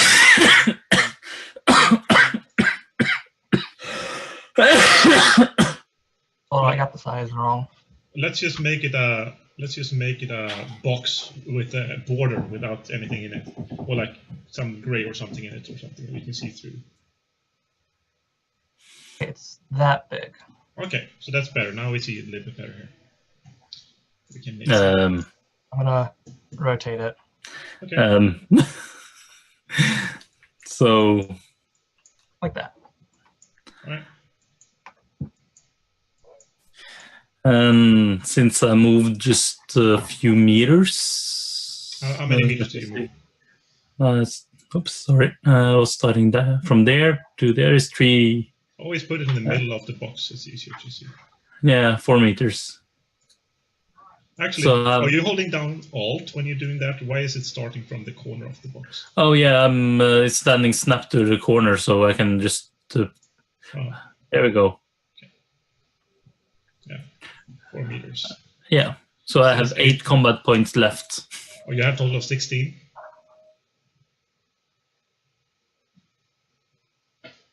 Alpakka. Oh. Sorry, the connection went down a little bit there. You have a total of 16 points. No, 8. You have Effectively, he can move there, but then he cannot do Right. anything else. Okay. I have 8, and I did use 4 of it. Or is it 2? 2 points per meter. Went 4, so it's 8, yeah. Okay. So that's you done, right? Yep, that's me. So was that initiative 4, you said? He 3. went on 2. You went on 3? That was the first part of Siggi, what was 3. yours? This was Siggi, what was your initiative? Looking at the column, Waldheim Anyway. has a 2. Jorin is next. Yeah, go, Jorin.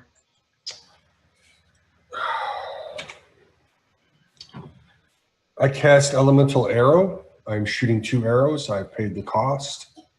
I'm shooting one into this tree. And then I'm shooting one into this tree All right. to set them on fire. Okay. Then I scream to everybody, let's get out of here.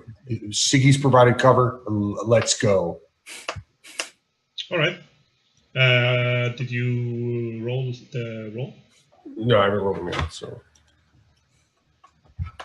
Can you do 2 at the same time? Like with an yeah, extra it's, cost? Oh, it's an extra cost. yeah, I already paid it. All right, cool.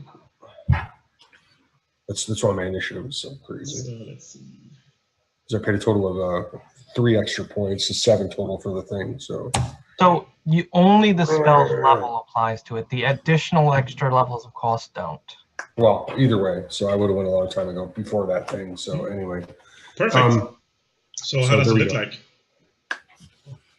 so if I don't know if they're going to catch on fire right away, but let's just say that we get some fire over here, we get some fire over here, and then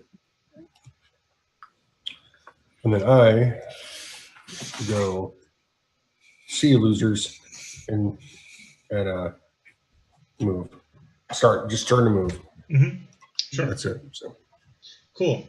I issue that as a command to everyone. We need to go now. right, We got cover. Let's go. So this next initiative, we all need to turn around and run. So as you do that, all of this is pretty much happening simultaneously, right? Yeah. The big billowing blackness comes out, and you shoot your fire arrows, and the trees kind of go up in fire. Even though it's still raining pretty heavily, these trees catch on fire straight away. Because it's divine power. Right, and the goblins just start screaming, and you hear like, and I should use they them. pretty much just run for their lives at this point. They're scared out of their mind. They've never seen anything like this. So Waldhelm, you can get a attack of opportunity there, but you don't have any points, right? No, I don't have any points Yes. left. Yeah, so that's nothing. So they are just pretty much running Well, away. You can. No, you do whatever have points left because you didn't make any attacks, did you? No, I didn't do any attacks now. you But know, I'm you have 4 meters. You have the you still have the points that you can only spend on attacks. Okay. I have 2 attacks and parry. Okay, try it then. And the ones for the specific weapon. Yeah, that's 11. Yeah, So- 11. Well, what's your rank in the weapon you're using? I'm using Like, CX. Okay, so Level. so you spent all of your free and combat action points already. No, I didn't attack anything, That so is your attacks and parries, your armed and your light, one-handed light weapons. Okay, so he doesn't have 8 points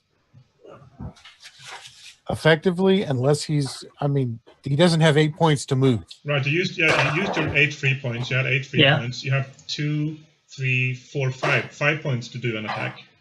okay. Then I'm gonna do an attack of opportunity. Yeah, go for it. Throw dice. It's D20. What negatives does he get for not being able to see anything? Right. -3.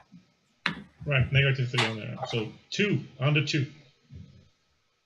So above 2. I have to roll a dice above 2. Below. Always below them. If you roll a 1 or a 2, you are successful. That's pretty funny stuff there. That's open comedy. So, you fumble around in the darkness a little bit. Doesn't hit anything. Screaming fucking goblins! Goblins are screaming. There are even the big-nosed one that were up at you guys. They're just screaming and running for their lives. And you can't really see them either on the other side of this darkness. So, you see them scuttling away pretty much. Yeah, I'm screaming out, fucking goblins! Awesome. Get over here!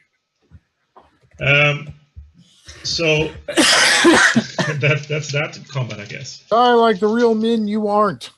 Right. It seems like after this happened, the goblins and the trolls kind of gave up. You're too powerful for them. Massive and amazing magicians that are fighting. Never seen anything like this, and you have big noses on top of that, which might mean that you are god. So they're just running for their lives, and you see the trolls that came up in the undergrowth, like they came up and saw what happened. They just kind of fuck that, and they just ran out of the way. So you're scot-free off here now. You can continue on. Can we be scot-free all the way back to Barefield? Indeed, you can. So on the way back, you manage to calm down. You can kind of slow down a little bit. First off, Freke takes you to his camp and gives you some food for the trip, and says, I hope I will meet you guys again in the future. If you have your way past my forest here, don't hesitate to come back and spend some time with me. Speaking for Greld, just be sure that you tell the tale of the Trolljaeger and what we did today. Sure, you can take care of Greld for me, man. That's perfect. Exactly the right kind of Swedish accent as well, I think. Jorin thanks to you guy. The standard, clasp of hands and stuff. And he goes, be well, friend. Mm-hmm. He said that was exciting. He said, maybe I should try to not stay away from trolls once in a while. I haven't had this much fun in the last 5 years here. I'd like to say that you're a member of the Trolljaeger, but you haven't shed blood with us. Like you haven't been wounded in your fight, and we are already bound by more blood than anything. But we bid you adieu, because I know French. Good luck on your travels, he says, and kind of shows you the path away from there. You probably wouldn't have been able to find it if he didn't show it to you. The rain dwindles as you move further south again through the forest. Jesus, damn rain! Right, and you come to the dwarven compound, and they're still working their sledgehammers and picks. Do you guys approach them in any way, or just go past them? I think we will just send Greld over to tell them that they shouldn't have any problems with trolls for a little while, and then that we will take them up on their offer. And we'll give them an update. We found the girl. We need to take her back. Then we'll ask them about their progress, and then we'll come back and take them up on that meal in the future. And Njordir, he sees you found the girl, and he says, "Oh, I'm happy you're all good and fine." He says in his broken brok, and he have a document that he hands to Greld, and says, and it seems to be an official document. And it's sealed by some wax, and the sigil that you also find on Lycklig's dagger on the top of it. There's like this a ring with 7 other rings connected to it in a circle. Iron ring? Yeah, it's the Iron Ring Council symbol from Evonda. And he says, "Can you give this to the king in this here land?" He's ask you guys. Would be very thankful. It's just my proposal that we talked about before. Oh, okay. Is that okay? He's drafted a document based on the agreement that we made with each other. Right. And Okay. if you ever want to visit Yvonda, you just come back to us here. This entrance will soon be finished. And there's always some people here. We will always welcome you in Yvonda, he says. So you guys make your way. You have a rest for the night. And the rain has totally stopped the next day, finally. During this period, I will introduce myself to Sola, that I am Vesteinn, and I am Carlton's son. Right. She seemed to know who you are, at least heard of you. She's only 10 years old, this little girl. She's very beautiful. Even for 10 years old, she's very beautiful, but she doesn't seem mature in any way, but she's a very beautiful child. And after introducing yourself and telling and knowing your connection, she seemed very. She seemed like she's very, what you call it, like Reassured? like she wants to stay with you all the time now. She holds your hand as you're walking down, and she says, "I'm so happy there's nice trolls as well." Says, "Actually, they were pretty nice, these trolls that took me, but I was still scared, you know. I'm just 10 years old." My answer is... Any chance we get. Go ahead. Well, I was just going to say my answer is I am a man, not a beast.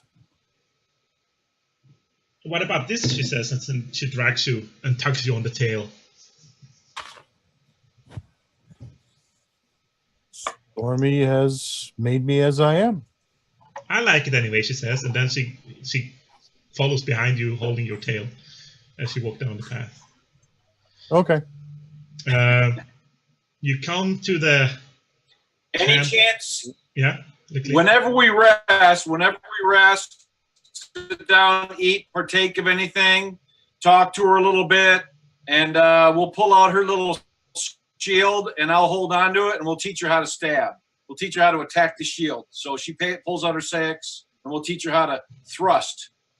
Okay. And as that's going And on, just Valravn practice say, with her. A shield maiden needs to know how to defend herself. And then we'll figure as she's practicing stabbing, Valravn can say, "Normally you try to stab past the shield." yeah. Get the thrust down first. So she seems very excited about this, and it's a nice, like, to keep her mind off of what happened and stuff. And she seemed to be calming down for more and more for each day here and having a lot of fun with you guys. So she seems very attached to both Vesteinn and Lycklig at this point, and she kind of talks about you as her saviors. She doesn't really know about the other three, or four, but at least you guys are nice, even though you're the weirdest ones in the group. I would say the half troll and the albino. She seems quite attached to you guys. Oh, good. I'm not weird with my ears. Awesome. Yeah. You're just a very beautiful man. Well, She I doesn't- can- Comparison. Sorry. Go ahead, Lycklig. No. He said he wasn't weird. I said he just says hello like this. Live long and prosper. yeah, you're walking pretty much, right? So you come to where you killed the two trolls. You make a long way around there. You don't want to smell that shit again. It goes much faster on the way back here. You don't need to track. You don't need to take care of your encounters and stuff. So you come to the ravine. The goblins are still up on the ledge, looking down on you guys, and they seem to want some more of those glass beads that you gave them last time, right? And so they kind of approach you guys as you come and like, give, big nose, very good. And then they do this, and then more food. They say in Futhark. But actually, Greld is here this time, so they can even speak with him. in Bastiumal. He wasn't there last time.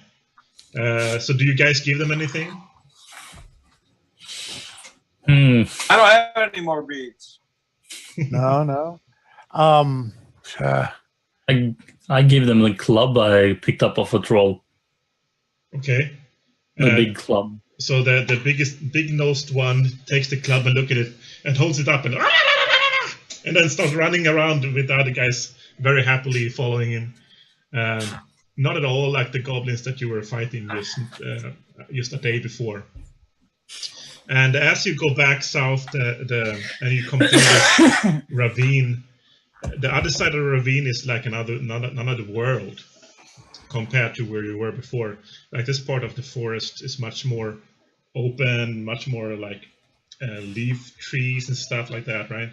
Like ash trees and oaks and stuff, compared to before where there was mostly spruces and pines.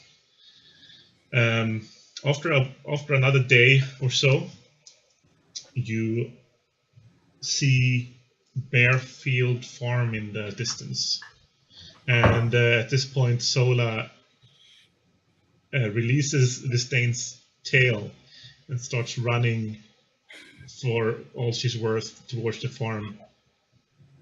And as she gets closer, you see her father comes out from the wooden palisade to pick her up, and they're both crying and laughing.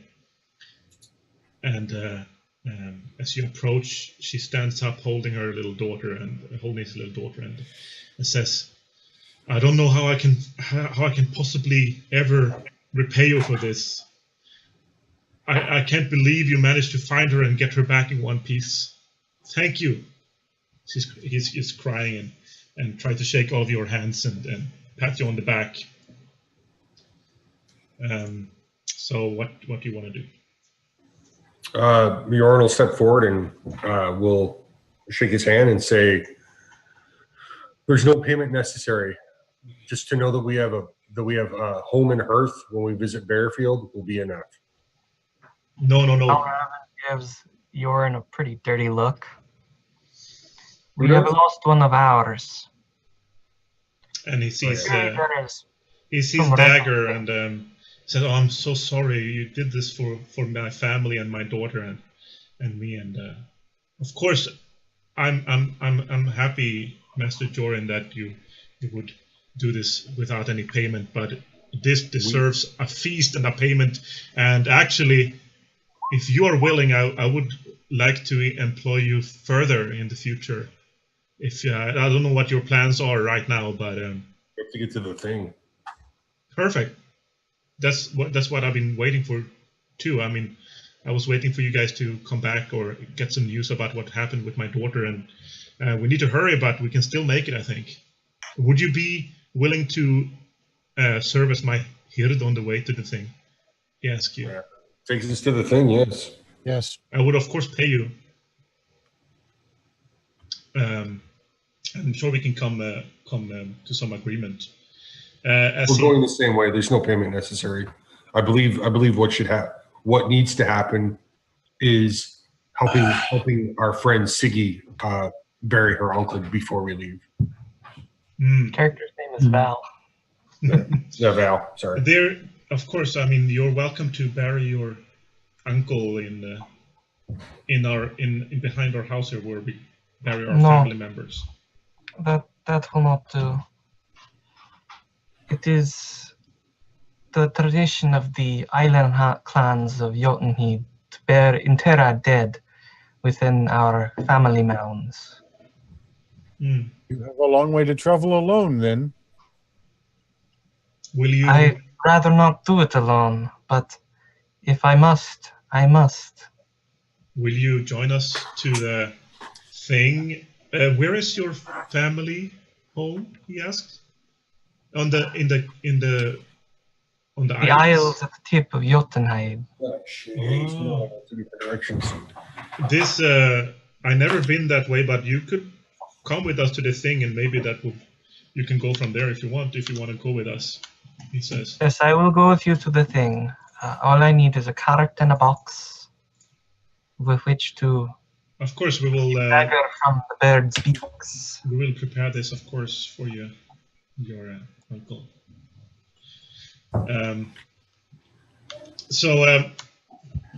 He, as you guys are talking with him, and he's hugging his daughter, the thrall Dirt comes up behind him with a. Real quick, this guy's his name is what now? Magne Bite. Magne Bite, the farm master of Barefield. What'd you say his name was? Magne Bite. The thrall's name is Dirt. Oh, the thrall's name is Dirt. Oh, yeah. Yep. And Dirt. I would have words with them. Dirt approaches Magne from behind and give him a little purse. And he says, "Here is your payment," Magne says, and he gives the purse of coins to Jorin. I will kind of lean over towards Siggi and go, "Do something with your uncle. He is starting to smell." Starting? That is not a very kind thing to speak of the dead. But Yes. Necromancer, you should be happy that we do not burn you for your evil. And then Jorin takes the payment, and he simply says, "This wasn't necessary, but thank you." And he'll, So Check that's it down. that's 100 silver pieces in there. we'll deal with it. Yeah, just write it down somewhere. So this evening he prepares a feast in your guys' honor, and all of the farm is invited. Even the thralls get a little bit of scraps in honor of his daughter being well and you guys coming back with her. And he says, tomorrow we need to prepare to go to the thing. We're already late. We need to hurry. I think we have to go the old road to be able to make it. I prefer to take the new road. It's much safer, but I think we need to go by Bronze Hill village. I hope you don't mind. Leniency is the key. At least with you guys here as my hird, we will be safer on the road. I'm sure my cousin and our shield jarl Einbjörn, they already left with my hird and their own. We need to hurry, but we need to be careful as well. All my sons have already Master gone Magne before. Yes. Master Magne Bite. I would have words with you, sir. Of course. So you guys are talking with him now in the feast. One. Well, whether it's in the feast or it's in the field, it matters not. I want him. I want him there. I want to talk to him personally. Anybody else can hear it, doesn't matter. But I want him with his daughters there, which is good. And I will say, you should be very, very proud of your young shield maiden, for she stood next to me at the last battle with shield and weapon ready. And I'll give him a little bit of a wink, tongue in the cheek, but she does have her little shield and she's got her little weapon. She's been practicing. She should do your family proud. 2. So he gets a big grin on his face, and he kind of holds his daughter a little bit closer and looks down on her and says, like, "Is that true, Sola?" And she says, yeah, I was fighting the goblins, she says. And he gives off a big belly laugh. That's She's good. the youngest member of the Order of the Trolljaeger. Yes. 2, upon our exit, I whispered into the woods, the spirit of the forest, and asked them if they give us their help, there would be tribute paid to them. I do not know what forest speakers you may have, but we need to make sure you do that to pay back to the forest. And I will reach across and say, I even have some seeds, acorn of copper oak from the south. Perhaps this will also help. I do not know. 3, before we came to your farm, we were attacked by highwaymen. On the back of our cart, I have the head of one of them. Perhaps you may recognize them. I think they're locals. They called each other brother and cousin. Perhaps we could rout them out later. and put them to the sword for the cowards that they are. Those are the three things I had to talk to him about. Mm-hmm. So about the second thing, he says, well, we haven't worshipped the forest in this part for a long time. We are believers of Stormy like everyone else. But of course, if you feel like Stormy was on your side, as he must have been during this endeavor, we will, of course, like we were already planning to do with you being safe back with our daughter here, of course we will give him an offering at the Blot Pole before we leave in the morning. I already prepared some animals to Blot in Stormy's and your honor, it says. Okay. Maybe Miss Valravn will help us with this if she is willing. Yes, I am one who is familiar with the rites as a Dimwalker of Jorannes. And we will prepare a cart for your uncle, so he can come with us, get a proper burial. I will do whatever we can to make it easier for you. And the third thing, what did you say, Licklig, the third thing? On the back of the wagon that we arrived in, with the tribute from the other farm, there is a head. Right. Yeah, I found the head. I thought that we already buried it. I didn't really recognize. He looked like a young man, but there's been more activity of more highwaymen in this area recently. I'm pretty sure it's the same gang that comes from the Grim Hills, he says. It must be them. They have been expanding their area of work here lately, it seems. It says. We need to be careful on the road to Bronze Hill. All right, very good. Thank you for dispatching them, he says. And in the feast, you can see he put up his weapons on the wall again. When you first met him, if you remember, he had his big two-handed sword, very beautifully. Looks like dwarven made, and it's on the wall behind him now. And it says something on the metal. It says something engraved. And as Greld is here with you now, he says, "Oh, it's a dwarven made, I think." It says Dreamer in Futhark. And Greld talks with Magne a little bit about the sword, and he tells him that the sword has been in his family for many generations. It's his pride and joy after his daughter and his sons. This is his most prized possession, he says. And Greld starts writing down this story a little in his papers, and they seem to be going on it a bit about the sword for quite a while during the feast. Yeah, since I have a small writing kit, and Greld lost his belongings in the pit, I will give him my writing kit. Cool. Remember to tell Nirnie that next time, huh? Write it down somewhere. He'll be very happy. Yeah, Nirnie can also get the weapon kit and camp kit that belong to Dagger. Just write it down and remember it. I will also try to remember it.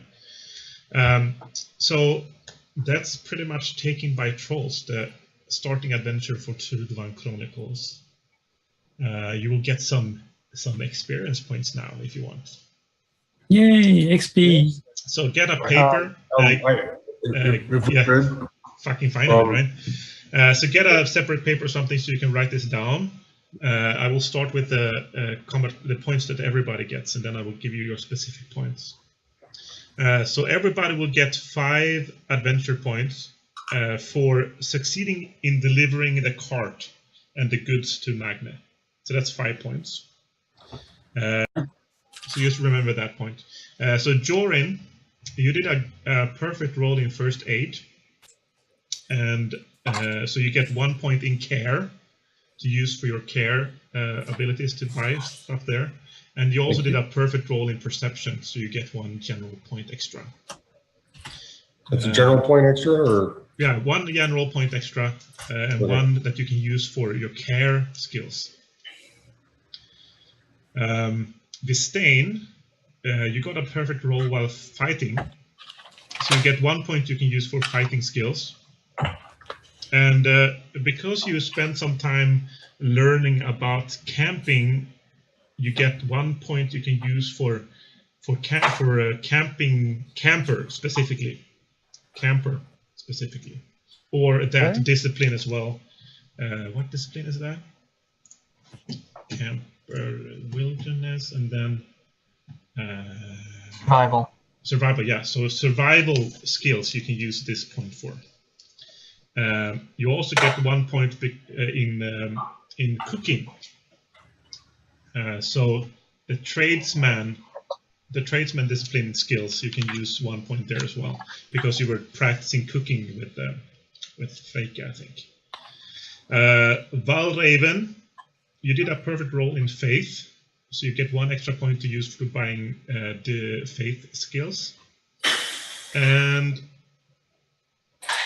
what the hell did I think? Oh yeah, you did a perfect roll in lore as well. So you can use this one to do those disciplines in the race knowledge. 1 extra point there. Lycklig, you rolled a perfect roll in fighting, so you can use this point for fighting skills. And then we have something for Greld as well. That's everyone, right? Yep. Yeah. So, yeah, if you need some help with leveling up your character, just tell me, Yep. and I'll help you out. We can sit with the sheet together in Discord and talk there, and I can help you level up your stuff. So this is how it works. This is just a very small adventure. I'm going to give you points depending on how well you succeed with stuff. I'm going to give you points for combat encounters and stuff in the future as well. And I'm going to give you points for how well you play your character. And now I gave you all 10 points, but I'm going to give you depending on how well you play your character later. Maybe a little bit more specific. So that's how it's going to work. Any questions or anything? No. All right. So Jorin, yeah. does Jorin have to do any stargazing before we go to the feast, or do you have to do any stargazing this night? No, I When can. you stargaze, Just at night. what happens? Just at night. I can do it Okay. after. All right. But I assume that this feast is held, and as people dwindle out, we as an adventuring party probably just sit there and stay gathered. I think Brian's got to go. I couldn't really. Yeah, we're probably closing the session, so we'll see what happens next time. Right. Yeah. So this is the end of the first adventure, guys. First campaign adventure. And I'm guessing you guys follow him to the thing, so I'm going to prepare that part until next time. How does it look for next week for everyone? Fine, we have to keep it 2 to 2.5 hours. Yeah. We went a little bit above the time this time as well, huh? It needs to be a hard 2 to 2.5 hours. I think we've been doing 3 hours before, right? Like 5, 6, 7. Yeah, about 3 hours we've been doing that before. But we can do a 2.5 if you want instead. If you have your family day and stuff, right, today, Brian. So yeah, cool, good work, guys. I'm happy to have played this adventure with you. And I'm not sure if I can be done with the next part until next week. I will try, hopefully. But just let me know if you are available, what your thoughts are and everything. And if you have some feedback, just tell me, and like always, and that kind of stuff. If you have any questions, if you want some help with the character development and stuff. And also, like I told you guys before, Oh, what happened? Did we get a There's second 2 Greg? Gregs. Yeah, me. Yeah, I have the old connection because it seemed to drop and I couldn't hear anybody. Yeah, it got. I'm trying to remove your old one. Yes. No, it doesn't work. Okay, fuck it, we're done anyway. But like I told you guys before, I will let you revamp your characters a little bit if you found that something wasn't really well thought through on your part with your character or something you want to change. Just ask me first, and if it's fine, I will let you do that, because I think now you know more about... I do have one thing on this. Yeah. Because of the eyesight issue, which when I originally created the character, I didn't think about, didn't really know about until I looked at the cat vision. My bow skill is probably not useful. Okay. We can talk about this off camera later in Discord and stuff. Okay. So, all right, that's fine. You just come to Discord and hit me up there anytime. I usually have it on. So, yeah. And thank you guys so much for the adventure. It was fun. Yes, it was. Thank you. It was fun. Yeah. And I'll see you next week, or maybe the week after that, depending on how it goes here with the preparation. Yes. So, Bye. thank you everybody Bye. for watching, and like always, follow and subscribe and all that jazz. And bye. And like the video.